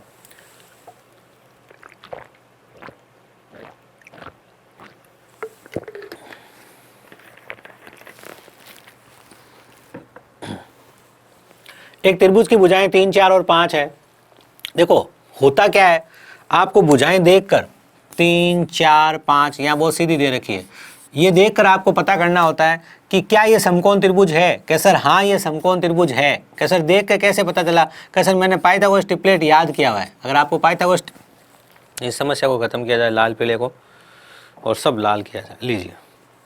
क्या हाँ सर, मैंने पाइथागोरस ट्रिपलेट मुझे याद किया हुआ है, इसलिए मुझे पता चल गया कि ये 3, 4, 5 है। देखिए ब्लैक थोड़ा ज़्यादा दिख रहा है, ये लो। मुझे पता है कि पाइथागोरस ट्रिपलेट जो होता है, पाइथागोरस ट्रिपलेट क्या होता है, वो 3, 4, 5 होता है, इसलिए समकोण त्रिभुज की भुजाएं हैं। ठीक है भैया, अगर ये समकोण त्रिभुज की भुजाएं आपको पता चल गया तो फिर आपको एक बात पता चली यहाँ पर। क्या बात पता चली आपको यहाँ पर? आपको ये बात पता चली कि इन दोनों में से एक तो 3 होगा और एक 4 होगा, और तीसरी भुजा ये कर्ण है, यही 5 होगी। ये फिक्स है, ये तो फिक्स है, ये इधर उधर हो सकते हैं। ठीक है, अब समकोण त्रिभुज का क्षेत्रफल क्या होता है, 1/2 आधार इंटू ऊंचाई होता है। क्या होता है, 1/2 आधार इंटू ऊंचाई। आधार कितना है 4, ऊंचाई कितनी है 3, तो 4 या 12 का आधा कितना हो गया 6, तो 6 सेंटीमीटर स्क्वायर क्या हो गया आपके सवाल का जवाब हो गया। इतना नहीं करना था आपको पेन को हाथ भी लगाने की जरूरत नहीं थी इस सवाल को हल करने के लिए। आपको डायरेक्ट दिखना चाहिए था भाई 3 चौक 12, 12 का आधा 6। आपको पता है ना 3 और 4 एक आधार होगा एक लंब होगा, तो 3 चौक 12 और फिर आधा करना है 1/2 आधार इंटू ऊंचाई। आधार और ऊंचाई का आधा करना है, तो 3 चौक 12, 12 का आधा 6, तो 6 आपको सीधा उत्तर दिखता था, पेन को हाथ लगाने की जरूरत नहीं थी। क्या सर ऐसा सरल सवाल भी आएगा क्या? आते हैं भैया, सवाल तो सभी आते हैं, एग्जाम के लेवल पे डिपेंड करता है। ठीक है, चलिए आते हैं, तभी तो लिया है। RS अग्रवाल का एग्जाम्पल नंबर 8 लिया है मैंने आपकी सुविधा के लिए। यहाँ लिखा हुआ है समकोण त्रिभुज की 3 भुजाओं का अनुपात 3:4:5 है। 3:4:5 है, मतलब पक्का समकोण त्रिभुज है। ठीक है, लेकिन भुजाएं 3, 4, 5 तो नहीं है ना? क्या नहीं सर, 3, 4, 5 तो नहीं है। तो देखो शॉर्टकट करूं तो कैसे करूं, 3 चौक 12, 12 का आधा होगा 6, दोनों में p लगा होगा तो 6p स्क्वायर। 6p स्क्वायर किसके बराबर होगा? देखो सुनो, मैं अभी समझाऊंगा अच्छे से, लेकिन एक बार सुनो। 3 चौक 12, 12 का आधा 6, 6p स्क्वायर। 6p स्क्वायर क्यों आया? इसमें भी p है, इसमें भी p है, हमने गुणा किया आधार और ऊंचाई को। तो 3 चौक 12, 12 का आधा 6, तो 6p स्क्वायर। 6p स्क्वायर 216 के बराबर है। तो देखो इस 216 के अंदर कुछ बुलबुला उठा क्या दिमाग में? दिमाग में ही बुलबुला उठना चाहिए। 216 देखते ही आपके दिमाग में एक बल्ब लगना चाहिए कि ये 6 का घन है। ये क्या है? 6 का घन। तो आपके दिमाग में आ जाना चाहिए, जब 216 लिखा हुआ देखो ना तो दिमाग में आ जाना चाहिए 6 × 6 × 6 है। अब समझो आगे की बात को। 6p स्क्वायर बराबर 216 है, तो 1 p तो कट गया, 2p बच गया, तो p स्क्वायर 36 है। सुनो, p का वर्ग 36 है, तो p कितना आया? p 6 आया। अब हमसे परिमाप पूछा है, p 6 आया। ये 3p है, ये 4p है और ये 5p है, तो 3 और 4 7 और 5 12p। 12p परिमाप है, p का मान 6 आया, तो 12×6 = 72। ऐसा आप मन में सोच सकते थे। अब मैं सोचता हूँ, एज ए स्टूडेंट सोचता हूँ। 3 चौक 12, 12 का आधा 6, 6p स्क्वायर। 6p स्क्वायर कितना हो गया? 216, p स्क्वायर 36, p का मान 6 आ गया। 3 4 7 5 12, 12×6 = 72 उत्तर आ गया। अब हम करके देखते हैं। ठीक है, चलिए। माना कि पहली भुजा 3p है, ठीक है, और दूसरी भुजा 4p है, ठीक है, और तीसरी भुजा 5p है, ठीक है। इनका क्षेत्रफल क्या होगा, 1/2 आधार इंटू ऊंचाई, इनमें से एक को आधार मान लो और एक को ऊंचाई मान लो, मान लिया सर। और ये किसके बराबर होगा, 216 के बराबर, ठीक है सर। काट लीजिए इसे काटोगे तो पी स्क्वायर 36 आ जाएगा, पी स्क्वायर 36 आएगा तो पी 6 आ जाएगा, ठीक है। अब हमसे क्या पूछा है, हमसे पूछा है परिमाप, हमसे क्या पूछा है, हमसे परिमाप पूछा है, ठीक है। परिमाप क्या होता है, तीनों भुजाओं का योग। पहली भुजा 3p है, दूसरी 4p है और 5p है। अलग अलग निकाल के मत जोड़ना, डायरेक्ट ऐसे ही काम में लेना। 3p 4p और 5p कितना हो गया, 12p। परिमाप कितना है, 12p, और p का मान कितना आया है, 6 आया है। तो 12 छंग कितना हो गया, 12 छंग हो गया 72। ये आ गया आपके सवाल का जवाब। तो डी आंसर आपका बिल्कुल सही उत्तर है। तो उम्मीद करता हूँ बात समझ में आ गई होगी। बात की जाए अगले प्रश्न की, लीजिए। एक समकोण त्रिभुज का आधार 12 है और कर्ण 13 है, तो इसका क्षेत्रफल ज्ञात करो। अरे भाई इससे क्या सरल सवाल होगा। आपको कह रखा है कि एक समकोण त्रिभुज है, ठीक है सर, एक समकोण त्रिभुज है, इसका आधार कितना है, 12 है, ये आधार 12 है, और कर्ण कितना है, कर्ण 13 है। तो देखो ध्यान से, सबसे पहला आपका क्वेश्चन मार्क यहाँ लगा हुआ है कि ये जो इसका लंब होगा वो कितना होगा। पर अगर आपने पाइथागोरस ट्रिपलेट पढ़ रखी है तो आपको पता होना चाहिए कि जब कर्ण 13 होता है और ये भुजा 12 होती है तो 5, 12, 13 वाला ट्रिपलेट लगेगा, तो ये अपने आप ही 5 होगा। ये आपने पाइथागोरस ट्रिपलेट से ज्ञात कर लिया कि ठीक है सर। अब क्या है, क्षेत्रफल ही तो ज्ञात करना है, 1/2 आधार इंटू ऊंचाई। आधार किसको मान लिया, 12 को मान लिया क्या है, और ये कितना 5, तो कितना हो गया 30। सेंटीमीटर है तो सेंटीमीटर स्क्वायर और मीटर है तो मीटर स्क्वायर। ये आपके सवाल का जवाब आ गया। ये लो, ये मैंने आपको खुश करने के लिए इतना लिखा, बाकी इतना लिखने की जरूरत नहीं है। 12 और 13 देख के 5, 12, 13 है, 12 पंजे 60 होता है और 60 का आधा 30 होता है। भाई 5, 12, 13 क्षेत्रफल निकालना तो लंब और आधार काम आएगा, तो एक 5 हो गया, एक 12 हो गया। 12 पंजे 60, 60 का आधा 30, ये आपके सामने उत्तर है। ये आपको काम करना था। 10वां नंबर एग्जाम्पल है। आगे बात की जाए RS अग्रवाल के ए पार्ट का सवाल नंबर 96 क्या है, ध्यान से देखिए। एक समकोण त्रिभुज का क्षेत्रफल 30 वर्ग सेमी है तथा इसके कर्ण की लंबाई 15 है, तो छोटी भुजा ज्ञात कीजिए। इस बार एक बात और ध्यान से सुनिए, ये भी सवाल रोचक है। डायग्राम तो सिर्फ मैं इंटरटेनमेंट के लिए बना रहा हूँ, बात को सुन लेना ध्यान से। लीजिए,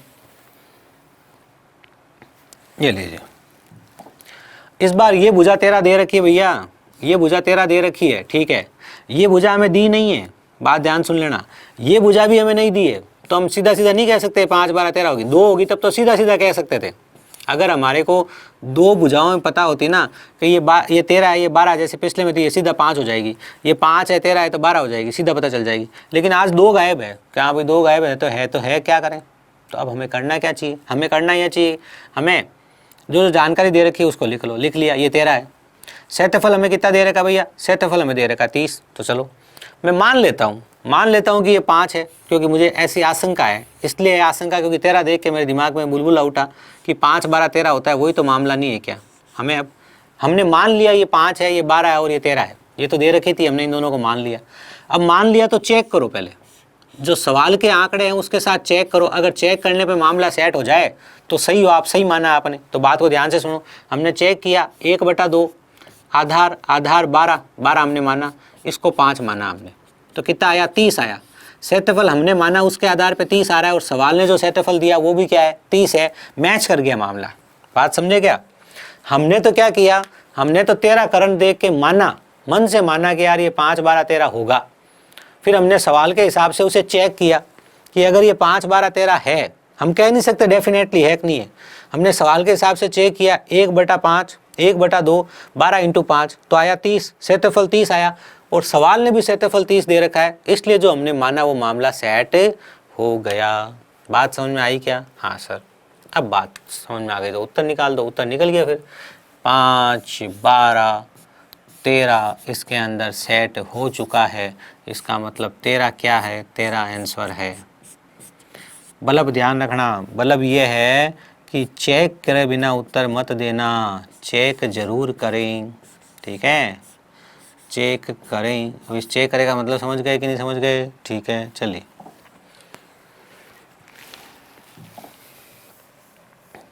समकोण त्रिभुज की परिमिति 60 है और विकर्ण 26 है, तो इसका क्षेत्रफल ज्ञात करो, ठीक है। पहली बात तो 26 देख के आपके दिमाग में एक बल्ब जलना चाहिए। जो कर्ण या विकर्ण एक ही बात है ना, कर्ण या विकर्ण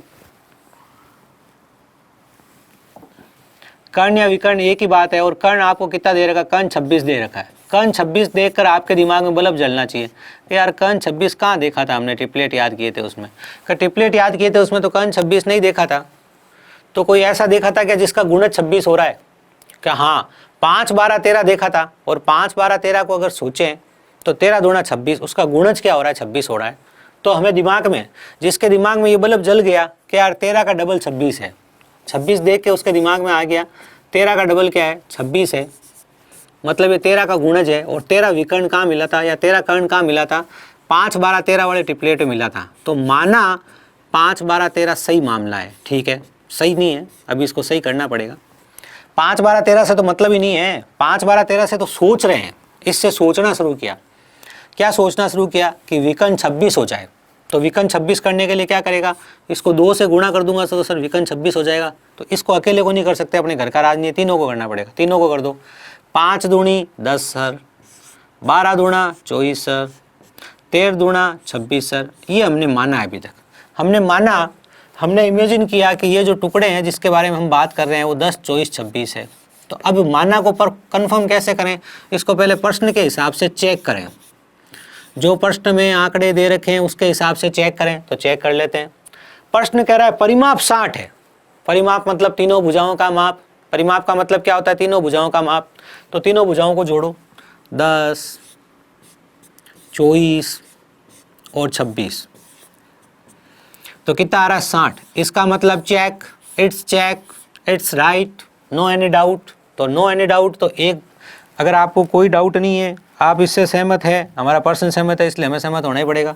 अगर आप इससे सहमत है तो आपको ये बात पता चल गई कि यहाँ पर एक भुजा को 24 मान लो, चाहे इसको मान लो, चाहे इसको मान लो, एक को 10 मान लो और एक को 26 मान लो, मान लिया सर। अब क्षेत्रफल निकालना है और क्षेत्रफल का फॉर्मूला होता है 1/2 आधार इंटू ऊंचाई। आधार 24 है और ऊंचाई 10 है, तो कितना उत्तर आ गया, 120। इतनी बात, इतनी लंबी चौड़ी भाषा में बात बोलनी पड़ी आपको समझाने के लिए। अब शॉर्टकट की बात करते हैं। 26 देखा, 5 12 13 का डबल, 10 24 26। पहली चीज़ तो आ गई बिना पेन को हाथ लगाए। 10 24 26 आने के बाद देखा ये सही है क्या, तो 10 24 और 26 को जोड़ा तो परिमाप आया 60, और यहाँ परिमाप 60 दे रहा है। दूसरी बात भी आ गई दिमाग में। अब क्षेत्रफल निकालना है तो 10 24, 5 12 13 का डबल, 10 24 26, 10 और 24 का गुणा 240, उसका आधा करो 120, 120 उत्तर है। 5 से 7 सेकंड में बिना पेन को हाथ लगाए ये काम करना था। अब मैं जो भी समय ले रहा हूँ आपको समझाने के लिए ले रहा हूँ। ये थे समकोण त्रिभुज के सवाल जो हमारे विभिन्न RS अग्रवाल के एग्जाम में भाग ए में, भाग बी में आए हैं। कोई समीकरण बनने वाला हो गया और रह गया होगा तो वो समीकरण वाले हिस्से में आ जाएगा। अब हम आ जाते हैं समबाहु त्रिभुज पे। बड़ा ही विशेष त्रिभुज है, कुछ फॉर्मूले हैं इसके जिनका हल्का फुल्का थोड़ा सा वेरिफिकेशन भी कर लेंगे, आपके काम आएगा। क्या सर क्यों वेरिफिकेशन में परेशान कर रहे हो, फॉर्मूले याद कर लो। करोगे तो काम ज्योमेट्री में आएगा, आगे ज्यामिति पढ़नी है, ठीक है। समकोण त्रिभुज, समबाहु त्रिभुज। समबाहु त्रिभुज, समबाहु ऐसा त्रिभुज जिसकी सभी भुजाएं समान माप की, उसे समबाहु त्रिभुज कहते हैं। पहली बात, समबाहु त्रिभुज की भुजा को अगर हम ए बोले या भुजा की जगह भुजा ही लिख दिया है, तो समबाहु त्रिभुज की ऊंचाई होती है √3/2 भुजा, ठीक है सर। समबाहु त्रिभुज का क्षेत्रफल होता है √3/4 भुजा स्क्वायर। और समबाहु त्रिभुज का क्षेत्रफल यदि ऊंचाई दे रखी है तो होता है h², मतलब ऊंचाई का स्क्वायर बटा √3। अब ये चीजें आई कैसे, उसको थोड़ा थोड़ा बता रहा हूं, ध्यान से देख लो, मोटी मोटी चीजें बता रहा हूं। लीजिए,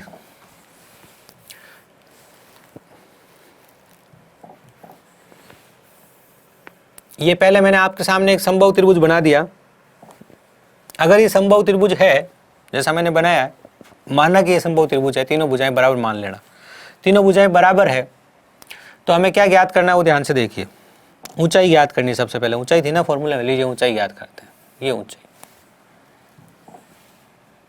अब एक बात बोल रहा हूं, अगर चाहो तो जानकारी ये लिख लो और नहीं तो आपकी इच्छा है।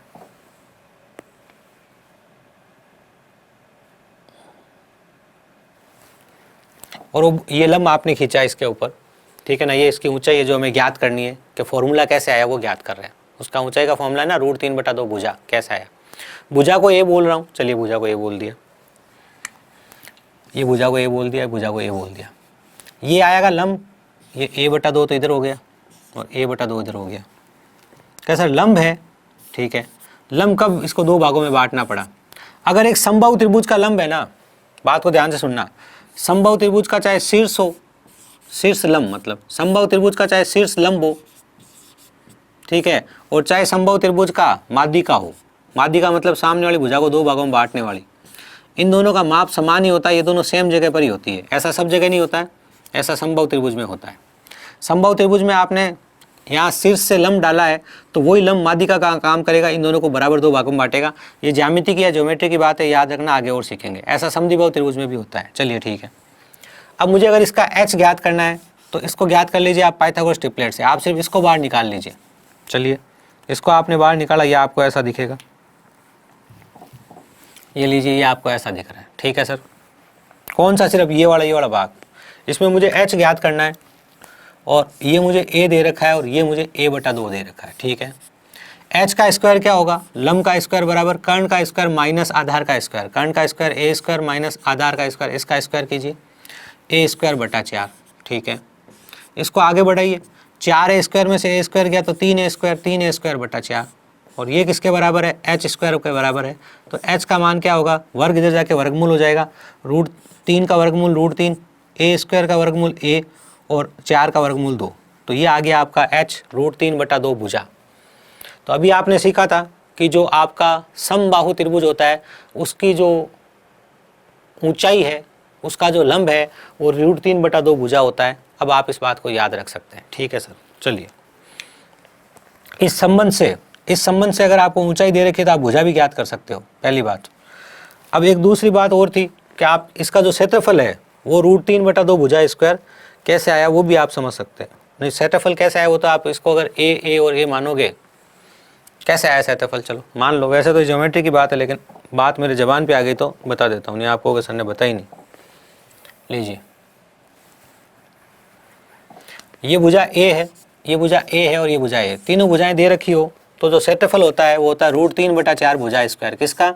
समबाहु त्रिभुज की बात कर रहा हूँ ओनली। √3/4 भुजा स्क्वायर, ये क्या है? ये इसके क्षेत्रफल का फॉर्मूला है। कैसे आया देख लो। हीरोन्स का फॉर्मूला दुनिया के हर त्रिभुज पे लगने वाला फॉर्मूला है। हीरोन्स का फॉर्मूला दुनिया के हर त्रिभुज पे लगने वाला फॉर्मूला है तो हीरोन्स का फॉर्मूला लगा दो। हीरोन्स के फॉर्मूले में क्षेत्रफल का स्क्वायर कैसे निकालते हैं? हीरोन्स के फॉर्मूले में क्षेत्रफल का स्क्वायर ऐसे निकालते हैं, यहाँ लिखते हैं s मतलब अर्ध परिमाप मतलब परिमाप का आधा। इसका परिमाप क्या होगा? a और a तीनों को जोड़ूंगा तो क्या आएगा? 3a, तो इसका परिमाप हो जाएगा 3/2a, ठीक है सर। तो s अर्ध परिमाप, परिमाप 3 है तो अर्ध परिमाप 3/2 है। इस 3/2a में से क्या घटाऊंगा मैं? पहले ये a घटाऊंगा तो आएगा आधा a, फिर a घटाऊंगा तो फिर आएगा आधा a, फिर a घटाऊंगा तो फिर आएगा आधा a, ठीक है ना। आप जोड़े बना लीजिए, देखिए ध्यान से। इस नीचे वाले 2 और 2 के तो जोड़े बन गए भाई, इस 2 के और इस 2 के तो जोड़े बन गए ना, ठीक है। चलिए, तो इस 2 के और इस 2 के तो जोड़े बना दीजिए, और a और a के जोड़े बन गए तो a और a से तो a स्क्वायर बाहर निकल गया, ठीक है। और 1/2 से 2 दूनी 4 बार निकल गया, 4 बार निकल गया, ठीक है ना। और 3 बार निकल नहीं सका तो अंदर रह गया। ये आपका क्षेत्रफल हो गया भाई। वर्गमूल करोगे तो जोड़े बनाओगे ना, 2 2 2 2, इससे तो 2 बार निकला, इससे 2 बार निकला, नीचे की तरफ बट्टा में यहाँ से 2 निकला, यहाँ से 2 निकला, 4 हो गया। और इस 2a से a निकला, इस 2a से a निकला, a स्क्वायर हो गया। तो ऐसे आपके इसका क्षेत्रफल का फॉर्मूला आया √3/4 भुजा स्क्वायर, ठीक है। एक फॉर्मूला और है वो भी याद रखिएगा, h जब दिया हो और क्षेत्रफल पूछे तो वो होता है h²/√3। ये 3 फॉर्मूले हैं, ठीक है। चलिए, इनके बारे में काफ़ी बात हो गई। त्रिभुज पढ़ते वक्त, मेंसुरेशन पढ़ते वक्त इतनी बात नहीं होती है, ज्योमेट्री की बात है। हो गई तो चलो कोई बात नहीं, ज्योमेट्री में काम आएगी, ये ज्ञान आपके ज्योमेट्री में काम आएगा। सवाल पे आया जाए। सरल सा सवाल है, आर एस अग्रवाल के ए भाग का 86 नंबर सवाल है। एक समबाहु त्रिभुज की प्रत्येक भुजा 8 है तो इसका क्षेत्रफल ज्ञात करो। सीधा सीधा फॉर्मूले पर आधारित सवाल है। समबाहु त्रिभुज का क्षेत्रफल होता है √3/4 भुजा स्क्वायर, ये, और भुजा की जगह आज 8 लिखना है तो √3/4 8 × 8, ठीक है सर। 4 दूनी 8, 8 दूनी 16, 16 √3, तो 16 √3 क्या है? 16 √3 आपके सवाल का जवाब है। ये आपके सवाल का जवाब है, ठीक है। अगले सवाल की बात करी जाए, बहुत सिंपल सवाल था। एक बगीचा त्रिभुजाकार आकृति का है, ठीक है, इसकी प्रत्येक भुजा 10 मीटर लंबी है, तो क्षेत्रफल ज्ञात कीजिए। प्रत्येक भुजा 10 मीटर लंबी है ना, तो समबाहु त्रिभुज हो गया, और समबाहु त्रिभुज का क्षेत्रफल क्या होता है, √3/4 भुजा इंटू भुजा, भुजा 10 है तो 10 × 10, ठीक है, काट दो, तो काटोगे तो कितनी बार कटेगा, 25 बार, 25√3, तो 25√3 क्या आ गया, 25√3 इसका क्षेत्रफल आ गया। लेकिन 25√3 को इसने आगे दिया है, बी पार्ट का 22 नंबर सवाल है, तो 25√3 को आगे निकालने के लिए √3 का मान रख दीजिए 1.73, ठीक है, 25 × 75 हासिल का 7, 25 × 150, 25 × 7 175 और 7 182 हासिल का 18, 25 से कम 25 और 18, तो 25 और 10 35, 10 45 में से 2 गया तो 43, तो 43.25 आ जाएगा इसका। 43.25 कहाँ दिख रहा है, 43.25, ये तो हो नहीं सकता, ये रहा 43.25। आप कहोगे सर 43.25 क्यों नहीं दिख रहा है, 25 इसलिए नहीं दिख रहा है, √3 का मान जो होता है वो 1.73 होता है, और √3 का मान जो होता है वो 1.732 भी होता है, ठीक है ना, तो आप दोनों से कंसिडर कर सकते हो, तो लगभग आसपास का उत्तर चल जाएगा। तो 43.25 इसके आसपास का है, ठीक है, ये कहानी है। अगले सवाल की बात करी जाए, लीजिए, एक समबाहु त्रिभुज का क्षेत्रफल दे रखा है, इसकी भुजा पूछी है, तो कुछ नहीं, फॉर्मूले के अंदर वैल्यू पुट कर दो। आपको दे रखा है कि क्षेत्रफल, और क्षेत्रफल कितना है आपका, क्षेत्रफल दे रखा है 4√3, ठीक है, क्षेत्रफल का फॉर्मूला क्या होता है, √3/4 भुजा स्क्वायर, और ये किसके बराबर है, ये 4√3 के बराबर है, ठीक है, √3 से √3 कट हो गया, तो a स्क्वायर का मान कितना हो गया 16, तो a का मान कितना हो गया, a का मान 4 हो गया। ये हमारे सवाल का जवाब है। चलिए बात की जाए हमारे अगले प्रश्न की। क्या है हमारा अगला प्रश्न, देखिए जरा ध्यान से। एक समबाहु त्रिभुज की प्रत्येक भुजा इतनी है, तो इसकी ऊंचाई ज्ञात करो। भुजा से ऊंचाई ज्ञात करनी है आपको, ये तो सीधा सीधा संबंध पर आधारित प्रश्न है, तो आपको याद होना चाहिए कि आपने याद किया था कि h बराबर ऊंचाई बराबर √3/2 भुजा होती है। h बराबर क्या होती है, √3/2 भुजा, तो h बराबर √3/2 भुजा, और भुजा का मान है 2√3, है ना, 2 से 2 कट गया, √3 गुणा हो गया, क्या आ गया 3, तो 3 आपके सवाल का जवाब है, ए ऑप्शन बिल्कुल सही उत्तर है। बात की जाए अगले प्रश्न की। एक समबाहु त्रिभुज की प्रत्येक भुजा 8 है, तो इसकी ऊंचाई ज्ञात करो। अरे अभी तो आया था, तो h क्या होगा, √3/2 भुजा, √3/2 भुजा, ये h का फॉर्मूला है, √3/2 भुजा, भुजा कितनी दे रखी है 8, कितनी बार कटेगा 4 बार, 4√3, तो 4√3 क्या आपके सवाल का जवाब है। बात की जाए अगले सवाल की। देखो जहाँ सवाल थोड़ा सरल है वहाँ थोड़ा तेज चल रहा हूँ, लेकिन आप तो PDF से ही कर लोगे ऐसा सवाल। एक समबाहु त्रिभुज की प्रत्येक भुजा 20 है, तो इसकी ऊंचाई ज्ञात करो। अभी जैसा आपने किया था, बी पार्ट का सवाल है, h बराबर कितना होता है भैया, √3/2 भुजा होता है, ठीक है, भुजा कितनी दे रखी है, √3/2 भुजा दे रखी है 20, तो 20 से इसे काटोगे तो कितनी बार कटेगा, 10 बार कटेगा। √3 को 10 से गुणा करना है, √3 का मान होता है 1.732, इसको अगर आप 10 से गुणा करोगे तो आ जाएगा 17.32, तो 17.32 कौन सा ऑप्शन है, सी ऑप्शन आपका बिल्कुल सही उत्तर है। बात करी जाए अगले सवाल की। चलिए, एक समबाहु त्रिभुज की ऊंचाई दे रखी है, इसका क्षेत्रफल ज्ञात करना है। देखो दो बातें हैं, पहली बात तो यह है, जिस बच्चे को याद हो कि क्षेत्रफल का फॉर्मूला सर ने एक ये भी बताया था कि क्षेत्रफल बराबर h²/√3, मतलब जो ऊंचाई दे रखी है उसका वर्ग कर दो और √3 का भाग दे दो। जिस बच्चे को ये बात याद है वो तो ये लिख देगा √6 गुणा √6/3 √3, ठीक है, √6 गुणा √6 कितना होता है, 6 होता है, 6/√3 उत्तर है। अब 6/√3 उत्तर में नहीं दिखे तो परिमेयकरण करना पड़ता है, परिमेयकरण कर दो, या एक तरीका और है उसको भी समझ लो कैसे, ध्यान से देखो, चाहो तो परिमेयकरण कर दो इंटू √3, भाई अपने को नीचे वाला √3 गायब करना है ना, तो ऊपर नीचे √3 से गुणा करो, ये √3 गायब करना था इसलिए ऊपर नीचे √3 से गुणा कर दिया, √3 3 हो गया, 3 से देखो √3 कितना हो गया 3, और ऊपर से क्या आ गया, ऊपर आ गया 6√3। आपको समझाने के लिए इतना लिख रहा हूँ, 3 दूनी 6, 2√3 आपके सवाल का क्या है जवाब। लेकिन क्या करना चाहिए, मन में क्या काम करना चाहिए, ध्यान से सुनो। अपने पास लिखा हुआ है 6/√3, तो हमें मन में क्या काम करना चाहिए, ये मन में लिखना नहीं है, आपके मन में एक बुलबुला उठना चाहिए, मन में एक बल्ब जलना चाहिए कि 6 को लिख सकता हूँ 2 × 3 लिख सकता हूँ, ठीक है, ये काम मन में हो रहा है। लेकिन मन में साथ ही ये काम होना चाहिए कि 6 को लिख सकता हूँ 2 इंटू 3, और 3 को अगर मैं √3 इंटू √3 लिख दूँ तो कितनी सुविधा रहे। क्यों? तो नीचे √3 है, उसको काटना है तो √3 से √3 कट जाएगा, उत्तर क्या आ जाएगा 2√3 आ जाएगा। तो ये बात भी आपके दिमाग में चलनी चाहिए। ठीक है, बात की जाए हमारे अगले प्रश्न की।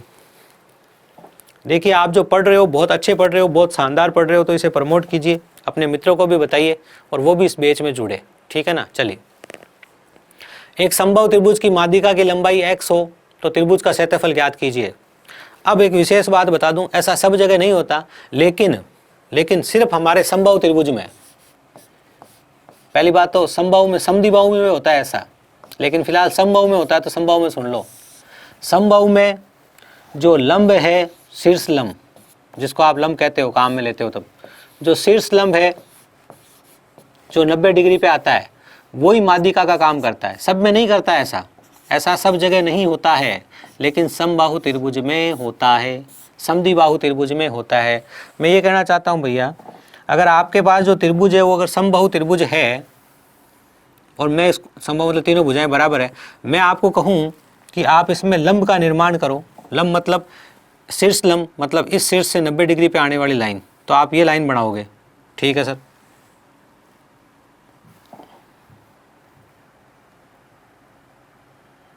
आप ये लाइन बनाओगे। ठीक है, अगर मैं कहूँ इसकी माध्यिका बनाओ, माध्यिका मतलब जो सामने वाली भुजा को 2 बराबर भागों में बांटे, ये सामने वाली भुजा इसको 2 बराबर भागों में बांटे, तो भी आप यही लाइन बनाओगे। ऐसा सब में नहीं होता, लेकिन समबाहु त्रिभुज में जो शीर्ष लंब है वही माध्यिका का काम करता है। ठीक है, इसका मतलब अगर आपको माध्यिका दी है ना समबाहु त्रिभुज के अंदर, अगर आपको समबाहु त्रिभुज के अंदर जो माध्यिका दी है वही माध्यिका है जिसको मीडियन बोलते हो, वही h है जिसको आप हाइट बोलते हो। तो अपने को h दे दिया, h कितना दिया भैया, h x दे दिया अपने को। तो क्षेत्रफल का फॉर्मूला भी आपने सीखा था, क्षेत्रफल का फॉर्मूला क्या सीखा था आपने, h² बटा √3, और h अपने को कितना दे दिया x, तो x² बटा √3 क्या हो गया, हमारे सवाल का जवाब हो गया। अगर बट्टा में √3 है तो h² बटा √3 हमारे उत्तर है, लेकिन बट्टा में √3 कहीं दिख नहीं रहा है, तो परिमेयकरण कर दो। लो परिमेयकरण करते हैं, इसको हम क्या करते हैं, √3 इंटू √3 से गुणा कर देते हैं, तो ऊपर आ गया x² √3 और नीचे आ गया 3। ये आपका उत्तर है।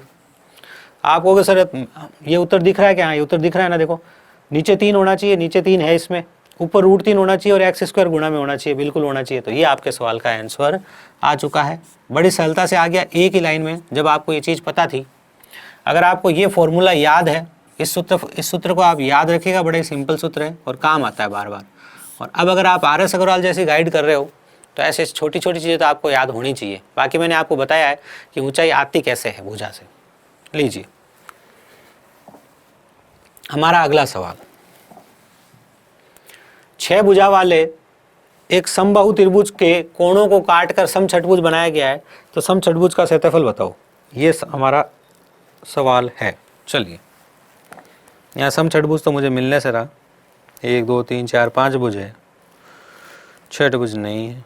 चलिए, अगर समछठभुज की बात करें तो 6 भुजाएं होगी और 6 की 6 समान होगी। अब मुझसे समान बने नहीं बने पता नहीं, लेकिन आप मान लीजिए समान है। ये लीजिए, ये 6 भुजाएं हैं, ठीक है ना, और 6 समान भुजाएं। जब 6 समान भुजाएं आपके सामने हो तो उसे आप कहते हो समछठभुजाएं, समछठभुज। ठीक है भाई, ये जो आपका समछठभुज है, देखो ये समछठभुज सीधा सीधा है नहीं, त्रिभुज को काट के इसने बनाया है, लेकिन मैं बता रहा हूँ समछठभुज क्या होता है। चलिए, समछठभुज का क्षेत्रफल क्या होता है वो भी समझ लीजिए। समछठभुज का क्षेत्रफल ये होता है, ये ध्यान से देखिए, ये भुजा ये बराबर आएगी अपने आप ही, आकृति से, ज्योमेट्री में सीख सकते हो ऐसा चाहो तो। ये लीजिए, समछठभुज के अंदर 1 2 3 4 5 और 6 बराबर के समबाहु त्रिभुज होते हैं। क्यों, ये भुजा और ये भुजा बराबर है, सब में ये भुजाएं बराबर है, इसलिए समछठभुज के अंदर, एक समछठभुज के अंदर 6 समबाहु त्रिभुज होते हैं, 6 समबाहु त्रिभुज होते हैं। तो जब भी समछठभुज का क्षेत्रफल निकालना होता है तो क्या करते हैं पता है, 6 को √3/4 भुजा स्क्वायर से गुणा कर देते हैं ये आपके समचतुर्भुज का क्षेत्रफल का फॉर्मूला होता है। समचतुर्भुज के क्षेत्रफल का फॉर्मूला क्या होता है? 6 समबाहु त्रिभुज है ना, इसमें 6 समबाहु त्रिभुज है। समबाहु त्रिभुज का फॉर्मूला क्या होता है? √3/4 भुजा, इसको हम 6 से गुणा कर देते हैं। ठीक है, ये तो हमने समचतुर्भुज के बारे में थोड़ी सी जानकारी ले ली। अब हम बात करते हैं, सुनिएगा बात को ध्यान से, अब हम बात करते हैं कि त्रिभुज के कोणों को काट कर कैसा क्या बना। लीजिए, कहानी क्या है, बहुत इंटरेस्टिंग कहानी है और बहुत अच्छी कहानी है, आपको समझनी चाहिए इसे। ये देखो, ये आपका एक त्रिभुज है, आई होप सबको अच्छे से दिख रहा होगा। सुनिएगा बात को ध्यान से। ये आपका एक त्रिभुज है और आपने इसके कोणों को काटा। अब कोणों को कैसे काटा उसको ध्यान से समझना। कोणा काटना मतलब ये कोणा काट दिया, ये मैंने क्या किया, ये कोणा काट दिया, ये मैंने इधर एक कोणा काट दिया, ठीक है, और इधर एक मैंने कोणा काट दिया। काटने के बाद वो जो काटने वाली चीज़ है वो गायब हो जाएगी, कोणा कट के गायब हो गया। ये आपका त्रिभुज है, पेपर के आकार का त्रिभुज है, आपने इस कोने को काटा और गायब कर दिया, आपने इस कोने को काटा और गायब कर दिया, आपने इस कोने को काटा और गायब कर दिया। पहले तो देखो अंदर क्या चीज़ बचेगी, कोने गायब काटने के बाद। ये तो काटने का निशान है, कोई लाइन नहीं खींची है मैंने, ये काटने का निशान है। ये कट काटा बाहर निकाला गायब, कट काटा बाहर निकाला गायब। कितनी भुजाएं बच रही है अंदर? 1 2, अरे वाह,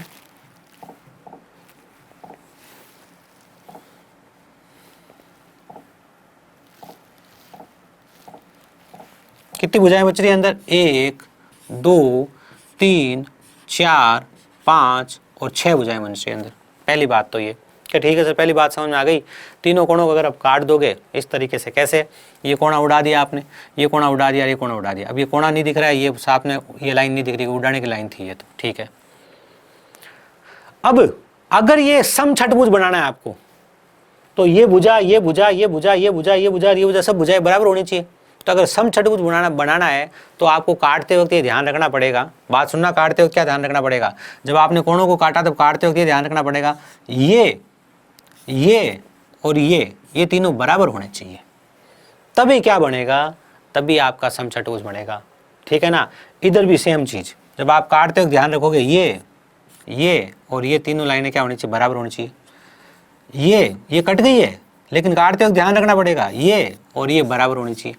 कहने का मतलब इसको 3 इक्वल भाग में बांटना पड़ेगा, यहाँ पॉइंट लगाना पड़ेगा। त्रिभुज बनाया हुआ है, इसको 3 इक्वल भाग में बांट के यहाँ पॉइंट लगाना पड़ेगा, यहाँ पॉइंट लगाना पड़ेगा, फिर यहाँ पॉइंट लगाना पड़ेगा, यहाँ पॉइंट लगाना पड़ेगा, यहाँ पॉइंट 3 बराबर भागों में बांटते और फिर काटना पड़ेगा, तब समचतुर्भुज का निर्माण होगा। तब ऐसे ही आकृति बनेगी। बात समझ गए? हाँ। अब ध्यान से देखो, अगर इस लाइन को 3 बराबर भागों में बांटना है तो ये टोटल लाइन कितने की है? टोटल लाइन 6 की है। एक भुजा कितने की है? एक भुजा 6 सेंटीमीटर की है। अगर ये टोटल लाइन 6 की है तो बात को ध्यान से सुनना, तो ये कितने का होगा भैया? ये भी 2 का होगा। ये कितने का होगा? ये भी 2 सेंटीमीटर का होगा। ये कितने का होगा?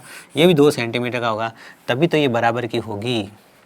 इसका मतलब समचतुर्भुज का क्षेत्रफल तो हमें पहले से पता है कि 6 इसके अंदर समबाहु त्रिभुज होते हैं, तो 6 √3/4 भुजा स्क्वायर इसका फॉर्मूला है।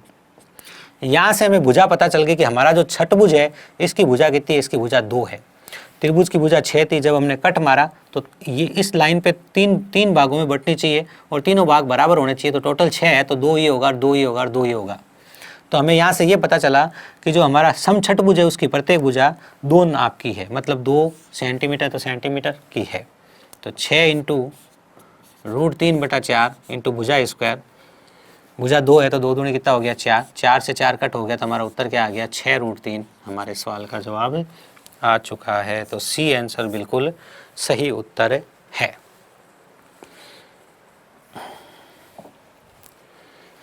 अब हम बात करें समद्विबाहु त्रिभुज की। अगर आप समद्विबाहु त्रिभुज की बात करते हो जिसकी 2 भुजाएं समान हो, जो हम नहीं बनाना चाहते तो भी बन जाता हो, ये ज़्यादातर हम नहीं बनाना चाहते तो भी बन जाता है 2 भुजाएं समान वाला, ठीक है। 2 भुजाएं समान है, ठीक है, और एक भुजा अलग अलग माप की है। मान लेते हैं कि ये दोनों भुजाएं जो है ये समान माप की है और ये भुजा इसका माप अलग है, तो बनेगा समद्विबाहु त्रिभुज। जो समान भुजाएं हैं उनको ए बोलें। अगर मैं समान भुजाएं इनको ए बोल देता हूँ, ये ए तो ये भी होगी, और जो असमान भुजा है उसको मैंने बी बोल दिया। क्या बोल दिया? उसको मैंने बी बोल दिया।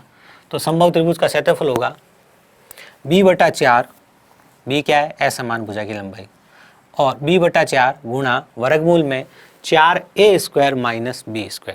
वर्गमूल में 4a square minus B square, ये समद्विबाहु त्रिभुज का क्षेत्रफल है।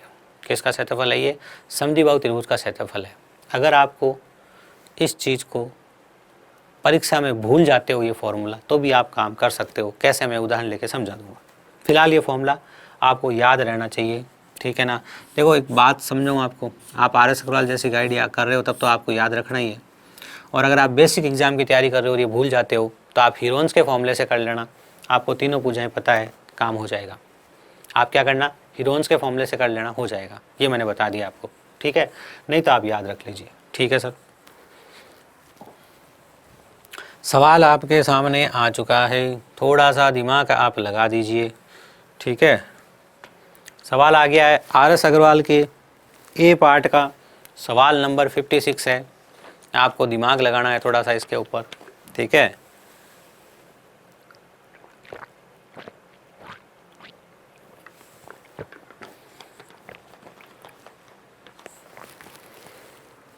एक समद्विबाहु त्रिभुज का परिमाप दिया है, मतलब तीनों भुजाओं का नाप दिया है, ठीक है। बराबर भुजाओं में से एक भुजा और तीसरी भुजा का अनुपात। सवाल क्या कह रहे हैं, ध्यान से सुनो। सवाल आप इतना लिखने की जरूरत नहीं है, फिर भी मैं लिख रहा हूं एंटरटेनमेंट के लिए। ये कह रहा है ये जो समान भुजाएं हैं ना, ठीक है, इनमें से समान तथा बराबर भुजाओं में से एक भुजा 5 की है, मतलब ये 5p की है। 5 मतलब 5p, तो ये 5p की, तो ये भी 5p की होगी। और असमान भुजा मतलब तीसरी भुजा, तभी तो तीसरी भुजा कह रहा है, दो भुजाएं तो समान होगी। और तीसरी भुजा कितने की है? ये 4p की है। ये इसने ऐसा कहा है। इसने तो 5 और 4 ही बोला था, मुझे पता है अनुपात के रूप में लिखना पड़ेगा। ये आपको जानकारी दे रखी है। परिमाप 14 दिया है, तो आप इन तीनों का जोड़ करो और 14 के बराबर रख दो। तो 5p प्लस 4p, तो 5 5 10 और 4 14p, 14 के बराबर है। जोड़ोगे तो 14p आएगा, और इस 14p का मान 14 है, तो p का मान कितना आ जाएगा? p का मान 1 आ जाएगा। बड़ी सिंपल सी बात है। अब आपको क्षेत्रफल निकालना है, ठीक है। p का मान 1 आएगा, तो समान वाली भुजा कितनी होगी, जिसको आप a बोलते हो, वो हो जाएगी 5, क्योंकि 5p है ना, तो p का मान 1 आया। और असमान वाली भुजा कितनी हो जाएगी? 4। अब क्षेत्रफल निकालना है, मैंने कहा 2 तरीके हैं। आप हीरोन्स का फॉर्मूला लगा दो अगर फॉर्मूला याद नहीं है तो, लेकिन फॉर्मूला याद है। तभी आपने क्षेत्रफल का फॉर्मूला पढ़ा था, वो क्या था, ध्यान से देखो। क्षेत्रफल का फॉर्मूला आपने पढ़ा था b/4। b मतलब दूसरी असमान वाली भुजा, मन से नहीं लिखा है, असमान भुजा को b लिखा है, तो ये 4/4, ठीक है। वर्गमूल में 4a स्क्वायर, 4 गुणा a स्क्वायर, a का मान 25 है, तो 4 × 25 हो गया, माइनस b स्क्वायर, 4 का वर्ग 16 हो गया। बस मान रखा है, 4 से 4 कट गया, ये हो गया 25 चौके 100, 100 में से 16 गया तो 84। वर्गमूल 84 हमारा आंसर आ चुका है, ठीक है। वर्गमूल 84 यहाँ कहीं लिखा हुआ नहीं है, तो कोई दिक्कत नहीं है। आपके दिमाग में एक छोटा सा बल्ब जलना चाहिए, उसको ध्यान से समझ लो क्या है भैया। आप 84 को, क्या आप 84 को ऐसा लिख सकते हो 21 चौके 84, 4 × 21। ऐसा इसलिए लिखा हमने, तो 21 से तो 21 तो टूटेगा नहीं, 7 × 3, तो इसका तो जोड़ा बनेगा नहीं। लेकिन 4 का जोड़ा बन रहा है 2 × 2, तो 4 से तो बाहर क्या आ जाएगा? 2 आ जाएगा, और ये 21 बार आएगा नहीं, तो अंदर यूँ कहीं रह जाएगा। तो 2√21 क्या हो जाएगा? आपके सवाल का उत्तर हो जाएगा। तो क्षेत्रफल निकाल दिया आपने 2√21। अब कोई भला मानस, कोई अच्छा बच्चा, ठीक है ना, बाई चांस परीक्षा में समद्विबाहु त्रिभुज के क्षेत्रफल का फॉर्मूला भूल गया। पहले मुझे भी इसका फॉर्मूला बहुत मुश्किल से याद होता था, ठीक है। फिर एक दिन मेरे गुरुजी ने पकड़ के मेरी धुलाई करी, उसके बाद से मामला सेटल है। अब मैं वो काम तो तुम्हारे साथ कर नहीं सकता, इसलिए मैं तुम्हें बताऊं, परीक्षा में अगर तुम इसे भूल जाओ तो तुम यहाँ हीरोन्स का फॉर्मूला लगा देना। हीरोन्स का फॉर्मूला क्या होता है, ध्यान से देखिए। क्षेत्रफल का स्क्वायर, स्क्वायर इसलिए लिखता हूँ मैं, उधर वर्गमूल नहीं लगाना पड़ेगा, इतना लंबा वर्गमूल, ठीक है। परिमाप s, अर्ध परिमाप, s काम में लेते हैं ना इसमें, अर्ध परिमाप, परिमाप का आधा। तो जोड़ो 5 5 10 4 14, परिमाप कितना भैया? 5 5 10 4 14, 14 का आधा कितना हो गया? 7। और ABC भुजाएं लिखेंगे, A की जगह 5 लिखूंगा, B की जगह क्या लिख दूंगा? 4, असमान भुजा है 4, और C की जगह वापस कितने लिखूंगा? 5। भाई C की जगह वापस 5 लिखना पड़ेगा ना, ठीक है। अब किया जाए S है 7, 7 में से 5 गया तो 2, 7 में से 4 गया तो 3, और 7 में से 5 गया तो 2। ये क्षेत्रफल का स्क्वायर आया, अब यहाँ से क्षेत्रफल निकाला जाए, वर्गमूल किया जाए, तो 2 और 2 का तो जोड़ा बन गया, 2 बार आ गया, 7 और 3 का जोड़ा बना नहीं किसी के साथ, तो 7 या 21 रह गया। ये आपके सवाल का क्या आ गया, आंसर आ चुका है। उम्मीद करता हूँ बात समझ में आ गई होगी। बात की जाए अगले सवाल की। एक समकोण समद्विबाहु त्रिभुज, बात को ध्यान से सुनना भैया, समकोण समद्विबाहु त्रिभुज, ये एक विशेष सवाल है, लीजिए जरा ध्यान से सुन लीजिए। बात की जा रही है एक समकोण समद्विबाहु, एक समकोण समद्विबाहु त्रिभुज की। समकोण समद्विबाहु त्रिभुज क्या होता है, ध्यान से सुनना। ऐसा समकोण त्रिभुज, भाई समकोण कह रहा है तो समकोण तो हो गई ना, सिंपल सी बात है ना। ऐसा समकोण त्रिभुज, ये लीजिए ऐसा समकोण त्रिभुज, एक ये कर्ण सामने वाली भुजा 90 डिग्री, जिसकी 2 भुजाएं बराबर हो, समद्विबाहु, समकोण भी हो और समद्विबाहु भी हो, जिसकी 2 भुजाएं बराबर हो, तो ये भुजा और ये भुजा बराबर होगी ना मेरे भाई, ये तो सबसे बड़ी भुजा कर्ण है, ये तो बराबर होने से रही। ठीक है, ये अपने को एक स्ट्रक्चर दे रखी है, बात समझ में आ गई। आ गई। जब ये दोनों भुजाएं बराबर होती है, इसको याद करो। अब एक विशेष बात को याद करो, और वो विशेष बात ये थी जो तुम्हें सिखाई गई थी पाइथागोरस ट्रिपलेट के टाइम में, जो यहाँ काम आएगी। अगर ये भुजा और ये भुजा बराबर है तो ये इसकी √2 गुना होती है। क्या होती है, इसकी √2 गुना होती है। बात समझे कि नहीं समझे? क्योंकि ये खुद कह रहा है समकोण समद्विबाहु त्रिभुज, मतलब ऐसा समकोण त्रिभुज जिसकी 2 भुजाएं बराबर है, और इसकी 2 भुजाएं बराबर होती है, ठीक है, तो इसका जो विकर्ण होता है वो कितना होता है, वो √2 गुना होता है। बात समझ में आई, पहली बात। दूसरी बात, विशेष बात, ध्यान से सुनिए।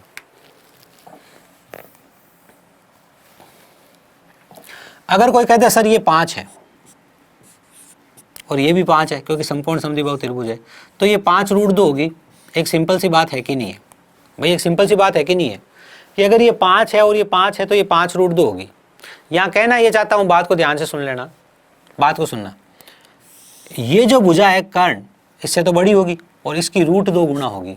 कितनी गुना होगी, √2 गुना होगी। ठीक है, अब इस बात का मतलब क्या है, इतना मिटा पाएंगे कि नहीं मिटा पाएंगे, नहीं मिटा पाएंगे। चलिए, इसका मतलब ये है, एक उदाहरण सुनो ध्यान से। अगर ये भुजा 8 है और ये भुजा 8 है तो ये 8 √2 होगी, इसकी √2 गुना होगी कि नहीं होगी, होगी सर।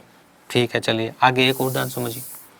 अगर ये भुजा है 2 √2, ये भुजा है 2 √2, तो ये इसकी 2 √2 होगी, 2 √2 गुना होगी। कैसे होगी, 2 √2 गुना, और 2 √2 गुना करने के लिए, मतलब सॉरी √2 गुना होगी, तो 2 √2 तो है ही, इसको √2 से गुणा करोगे तो √2 × √2 कितना हो जाएगा, 4 आ जाएगा। क्या सर, बिल्कुल 4 आ जाएगा।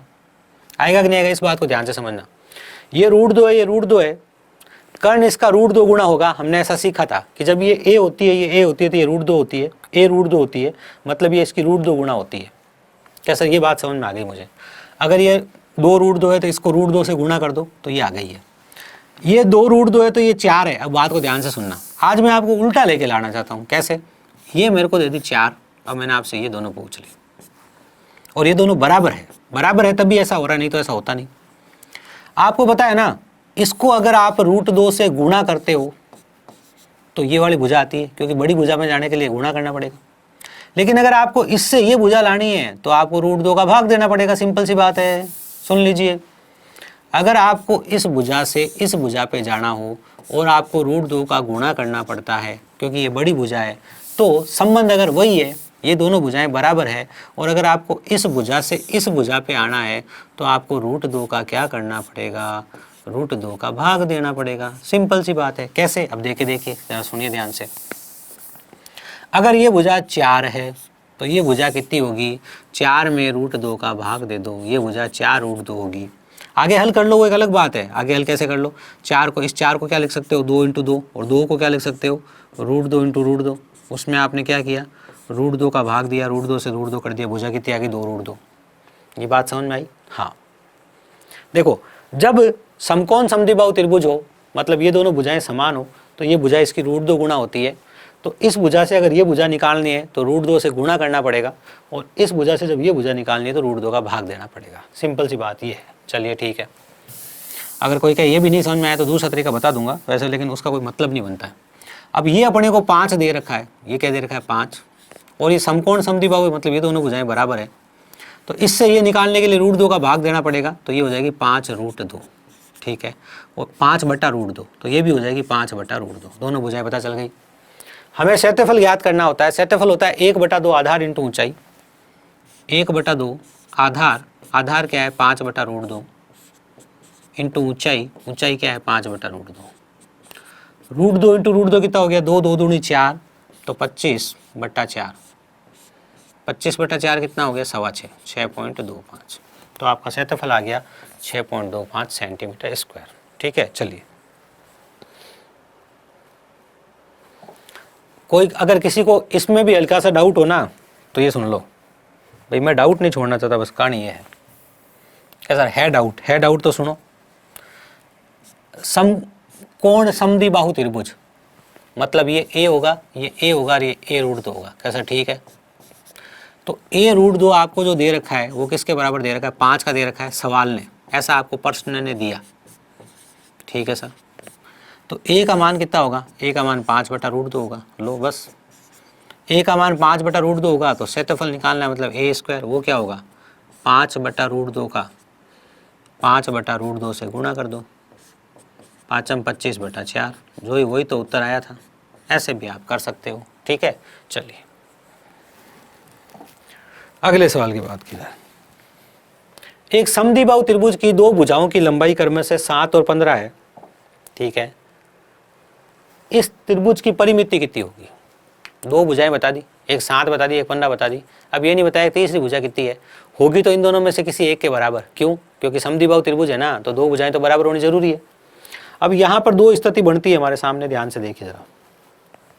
अगर हमने इसे इमेजिन करना चाहा तो दो तरह की स्थिति सामने आई, बन के हमारे आई कि नहीं आई वो अलग बात है, कि क्या संभव है क्या संभव नहीं है वो सुन लेना ध्यान से।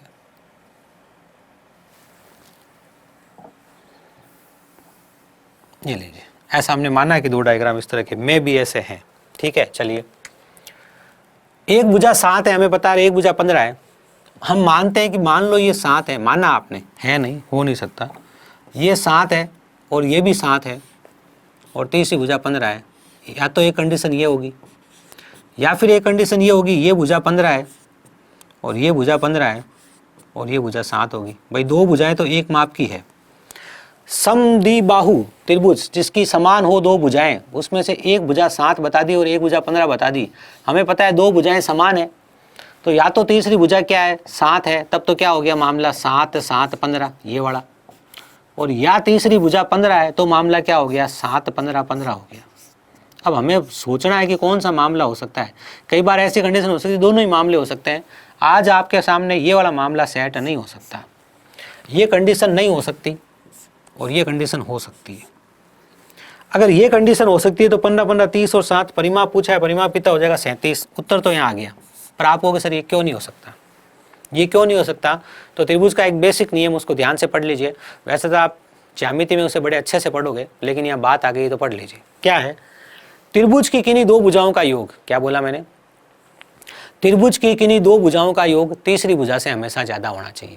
क्या बोला मैंने? मैंने ये बोला त्रिभुज की कोई भी दो भुजाएं हो, उनका अगर हम योग करें, मैं गणित की भाषा में लिख रहा हूँ, त्रिभुज की कोई भी दो भुजाएं हैं, उनका हम अगर योग करें तो तीसरी भुजा से हमेशा ज्यादा होना चाहिए। अगर ऐसा होगा तो ही त्रिभुज की रचना होगी, अन्यथा त्रिभुज की रचना नहीं होगी। ये एक त्रिभुज का बेसिक मूलभूत नियम है। त्रिभुज का बेसिक मूलभूत नियम क्या है कि त्रिभुज की कोई भी दो भुजाएं ले लो आप, मन आए इसको इसको उठाया, इसको इसको उठाया, इसको इसको उठाया, जिसको भी चाहो उठाओ के चेक करो, सबके साथ ऐसा होना चाहिए। त्रिभुज की कोई भी दो भुजाओं को आप जोड़ते हो तो उनका जो योग है वो तीसरी भुजा से ज्यादा होना चाहिए। यहाँ पर क्या हो रहा है, अगर मैं त्रिभुज की इन दो भुजाओं को जोड़ूं 7 दूनी 14, तो योग तो तीसरी भुजा से कम हो गया। अरे भाई आप त्रिभुज की दो भुजाओं को जोड़ रहे हो तो योग तीसरी भुजा से ज्यादा होना चाहिए। या आप त्रिभुज की दो भुजाओं को जोड़ रहे हो, योग तीसरी भुजा से ज्यादा नहीं है। मतलब अगर आप रचना करना चाहोगे, आप बनाना चाहोगे, तो ऐसा त्रिभुज बन ही नहीं सकता। मैंने तो ये कल्पना से बनाया, ऐसा बन ही नहीं सकता, समझे? क्योंकि ये त्रिभुज का बेसिक नियम है, ये त्रिभुज की आधारभूत संरचना का नियम है कि त्रिभुज की दो भुजाओं का योग तीसरी भुजा से ज्यादा होना चाहिए। और यहाँ पर ऐसा होता हुआ नहीं दिख रहा है, इसलिए ये स्थिति हो नहीं सकती और ये स्थिति हो सकती है। यूं नहीं, उत्तर में ये भी इसके हिसाब से भी निकाल दे, इसके हिसाब से भी निकाल दे। यहाँ ऐसा हो सकता है कोई भी दो भुजाओं को जोड़ो, 15 15 30 7 से ज्यादा है, 15 और 7 22 15 से ज्यादा है। यहाँ अगर मैं दो भुजाओं को जोड़ता हूँ तो कितना आता है 22, और तीसरी भुजा कितनी है 15, ज़्यादा है, मतलब यहाँ त्रिभुज की रचना हो सकती है, इसलिए इसको सही माना और परिमाप निकाल दिया। परिमाप क्या होता है? तीनों भुजाओं का योग, 15, 15, 30 और 7 से 30। ऐसा करके हमने इस सवाल का उत्तर निकाला है। बात की जाए हमारे अगले सवाल की। क्या हमारा अगला सवाल? अगला सवाल खर्च से संबंधित सवाल आ गया है। खर्च से संबंधित सवाल में क्या करते हो, आपको खर्च से संबंधित सवाल का कॉन्सेप्ट पहले से पता है कि मूल्य जो होता है, जिसको हम भाव भी कहते हैं, मूल्य जिसको हम भाव भी कहते हैं, इसको जब भी हम गुणा करते हैं मात्रा से, मात्रा हमें पता है क्षेत्रमिति के अंदर 3 चीज़ आती है, कभी क्षेत्रफल आता है, कभी परिमाप आता है, कभी ऊंचाई आती है, तो हमारा खर्चा हमें ज्ञात हो जाता है। ऐसा हमने पहले बेसिक में पढ़ लिया है और हमें पता है मात्रा की जगह 3 चीज़ आ सकती है, क्षेत्रफल आ सकता है, ठीक है ना, जब सिंचाई बुआई हो रही हो तो, परिधि आ सकती है जब बाढ़ पे काम कर रहे हो तो, और लंबाई आ सकती है जब आप दरी वगैरह नाप रहे हो तो, ठीक है ना, ये चीज़ आपके दिमाग में है। चलिए, एक त्रिभुजाकार की भुजाएं 20, 21, 29 है। पहला बल्ब तो यही जलाना चाहिए कि भुजाएं 20, 21, 29 है, इसका मतलब क्षेत्रफल पाइथागोरस ट्रिपलेट से निकलेगा, जरूरी नहीं हर जगह निकले यहाँ लिखने का, ठीक है। 9 रुपए प्रति वर्ग मीटर की दर से फसल काटने का खर्चा ज्ञात करो। सीधा सीधा अपने को खर्चा पूछा है भैया, क्या पूछा है? खर्चा। और खर्चा होता है मूल्य गुणा मात्रा। क्या होता है? मूल्य गुणा मात्रा। और मात्रा की जगह आज क्या आएगा? क्षेत्रफल, क्योंकि आप जब फसल काटोगे तो कहाँ काटोगे? क्षेत्रफल में काटोगे, बाढ़ के ऊपर थोड़ी काटोगे। तो ये आपको निकालना है। मूल्य आपको कितना दे रखा है? मूल्य 9 दे रखा है। डायरेक्ट गणना करनी है, अलग अलग गणना नहीं करनी है। 1/2 आधार इंटू ऊंचाई। आधार इंटू ऊंचाई क्या होगा? 20 और 21, क्योंकि आपको पता हो जाना चाहिए 20, 21, 29 दे रखा है, मतलब पाइथागोरस ट्रिपलेट है। और जब हमारे सामने पाइथागोरस ट्रिपलेट होता है, 20, 21, 29 वाला पाइथागोरस ट्रिपलेट जब हमारे सामने होता है, तो इनमें से किसी एक को हमें मानना पड़ेगा 20, इनमें से किसी एक को मानना पड़ेगा 21, और ये सबसे बड़ी भुजा को मानना पड़ेगा 29। तो क्षेत्रफल क्या होगा? 1/2 आधार इंटू ऊंचाई। तो ये तो मैंने क्षेत्रफल लिख दिया और ये 9 से गुणा कर दिया, उत्तर निकाल लो बस। ये इससे 10 बार कट जाएगा। 9 एकम 9, 9 दूनी 18, पीछे लगा दो 0, तो 1890 क्या है? 1890 हमारे सवाल का जवाब है। बड़ा ही सरल सा सवाल था। बात की जाए अगले सवाल की। 5 मीटर लंबे, 4 मीटर चौड़े और 3 मीटर ऊंचे कमरे की दीवारों की पुताई का खर्च 5 रुपए प्रति वर्ग मीटर के हिसाब से कितना होगा? ये तो दीवारों का सवाल आ गया। चारों दीवारों का क्षेत्रफल, त्रिभुजाकार खेत, त्रिभुजाकार खेत, चलो आ गया तो कर लेता हूँ, बाकी मैं आयत में समझाऊंगा आपको। चारों दीवारों का क्षेत्रफल, चारों दीवारों पे क्षेत्रफल आपको फॉर्मूला यहाँ सिखा देता हूँ, वैसे ही आयत में वापस आएगा आपके। है तो घनाभ का ये चारों दीवारों का क्षेत्रफल, चारों दीवारों का क्षेत्रफल के 2 फॉर्मूले होते हैं। अब यहाँ आ गया तो यहाँ याद रखना, वहाँ तुम्हें याद होना चाहिए। चारों दीवारों के क्षेत्रफल के 2 फॉर्मूले होते हैं। चारों दीवारें होती है कमरे की, उनका क्षेत्रफल का 2 फॉर्मूला होता है। एक तो परिमाप इंटू ऊंचाई, परिमाप इंटू ऊंचाई। परिमाप किसका? फर्श का परिमाप। दूसरा एक तरीके से इसको और लिखते हैं 2HL + B। H मतलब हाइट ऊंचाई, B मतलब L मतलब लेंथ लंबाई, ये लंबाई, H मतलब हाइट ऊंचाई, और B मतलब ब्रेथ मतलब चौड़ाई।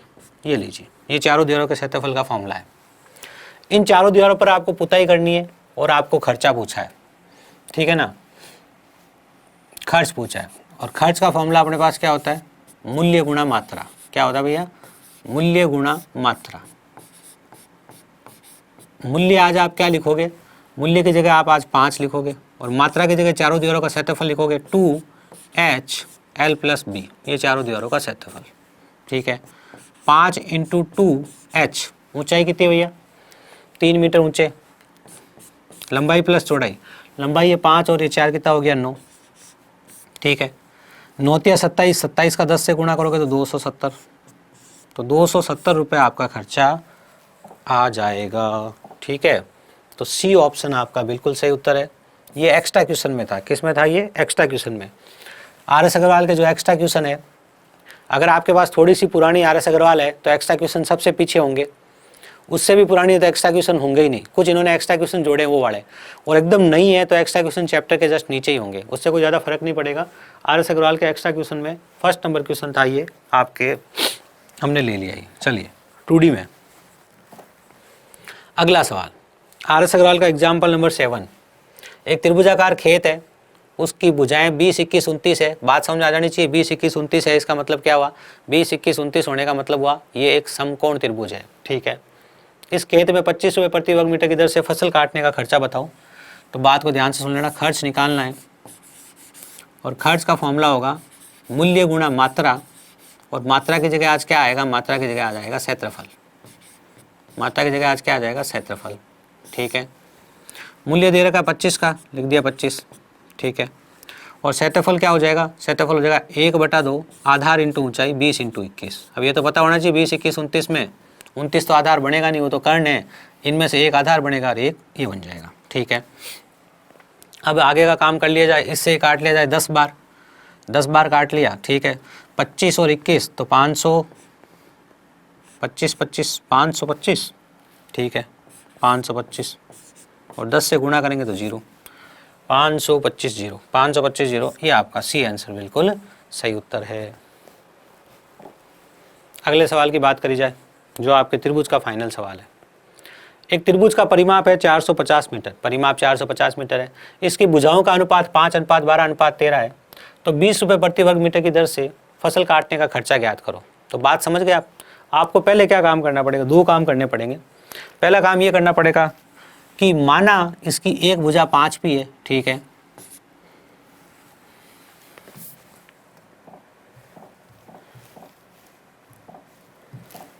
माना इसकी एक भुजा 5 पी है। ठीक है, इसकी एक भुजा 12 पी है। ठीक है, और इसकी एक भुजा 13 पी है, ऐसा हमने माना। ठीक है, परिमाप है 450, परिमाप होता है तीनों भुजाओं का योग, तो आप तीनों भुजाओं का योग कर दो। 13 और 12 हो गया 25 और 5 30 पी, तो परिमाप हो गया 30। तो 30 पी बराबर कितना हो गया? 450। तो पी का मान कितना होगा? पी बट्टा में जाएगा, 0 से 0 गया 15 या 45, पी का मान कितना आ गया? 15। चलिए, पी का मान 15 आ गया। अब हमें क्या करना है? हमें क्षेत्रफल, हमें खर्चा निकालना है, और खर्चे का फॉर्मूला क्या होता है? ध्यान से देखिए, खर्चा बराबर होता है मूल्य गुणा मात्रा। ठीक है भैया, मूल्य गुणा मात्रा, तो लगा देते हैं मूल्य गुणा मात्रा। लीजिए, मूल्य कितना दे रखा है? मूल्य 20 दे रखा है। 1/2, 1/2 आधार इंटू ऊंचाई। समकोण त्रिभुज है कि नहीं है? समकोण त्रिभुज है ना, 5, 12, 13। भाई 5, 12, 13 भुजाएं हो या नहीं हो? भुजाएं 5, 12, 13 हो या नहीं हो, लेकिन जो भुजाओं का अनुपात है वो तो 5, 12, 13 के रूप में ही है ना। भुजाओं का अनुपात किस रूप में है? 5, 12, 13 के रूप में। इसे 5 पी बोलूंगा, इसे 12 पी बोलूंगा, और इसे क्या बोलूंगा? 13 पी बोलूंगा। अनुपात तो यही है ना। ठीक है, तो 1/2 आधार इंटू ऊंचाई, एक को आधार मान लो, एक को ऊंचाई मान लो, तो एक तो हो गया 12 पी। ठीक है, और एक क्या हो गया? एक हो गया 5 पी। पहले इसे हल कर लो, फिर उत्तर निकाल लेंगे। लीजिए, ये इससे कितनी बार कट गया? 10 बार कट गया। ठीक है, ये इससे कितनी बार कट गया? 10 बार। बार 5 या 60, 60 को 10 से गुणा करोगे तो 600, 600 पी स्क्वायर आपके सवाल का जवाब आ गया। ठीक है, अब पी का मान क्या निकला था? 15, तो 600 गुणा 15 गुणा 15 क्या हो गया? हमारे सवाल का जवाब हो गया।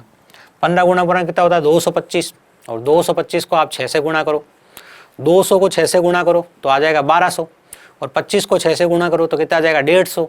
तो 1200 और 150 कितना हो गया? 1350। 1350 के पीछे 2 जीरो लगा दो, 1350 0 0,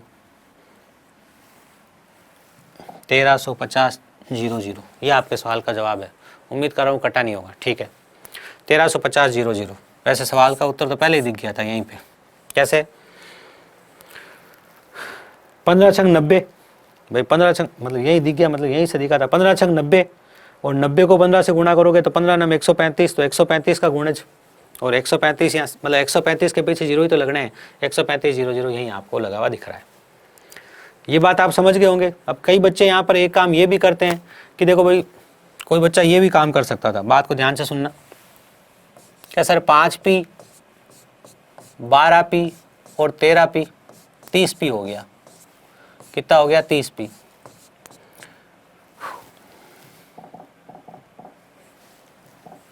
30 पी हो गया, और 30 पी का मान कितना है? 450 है।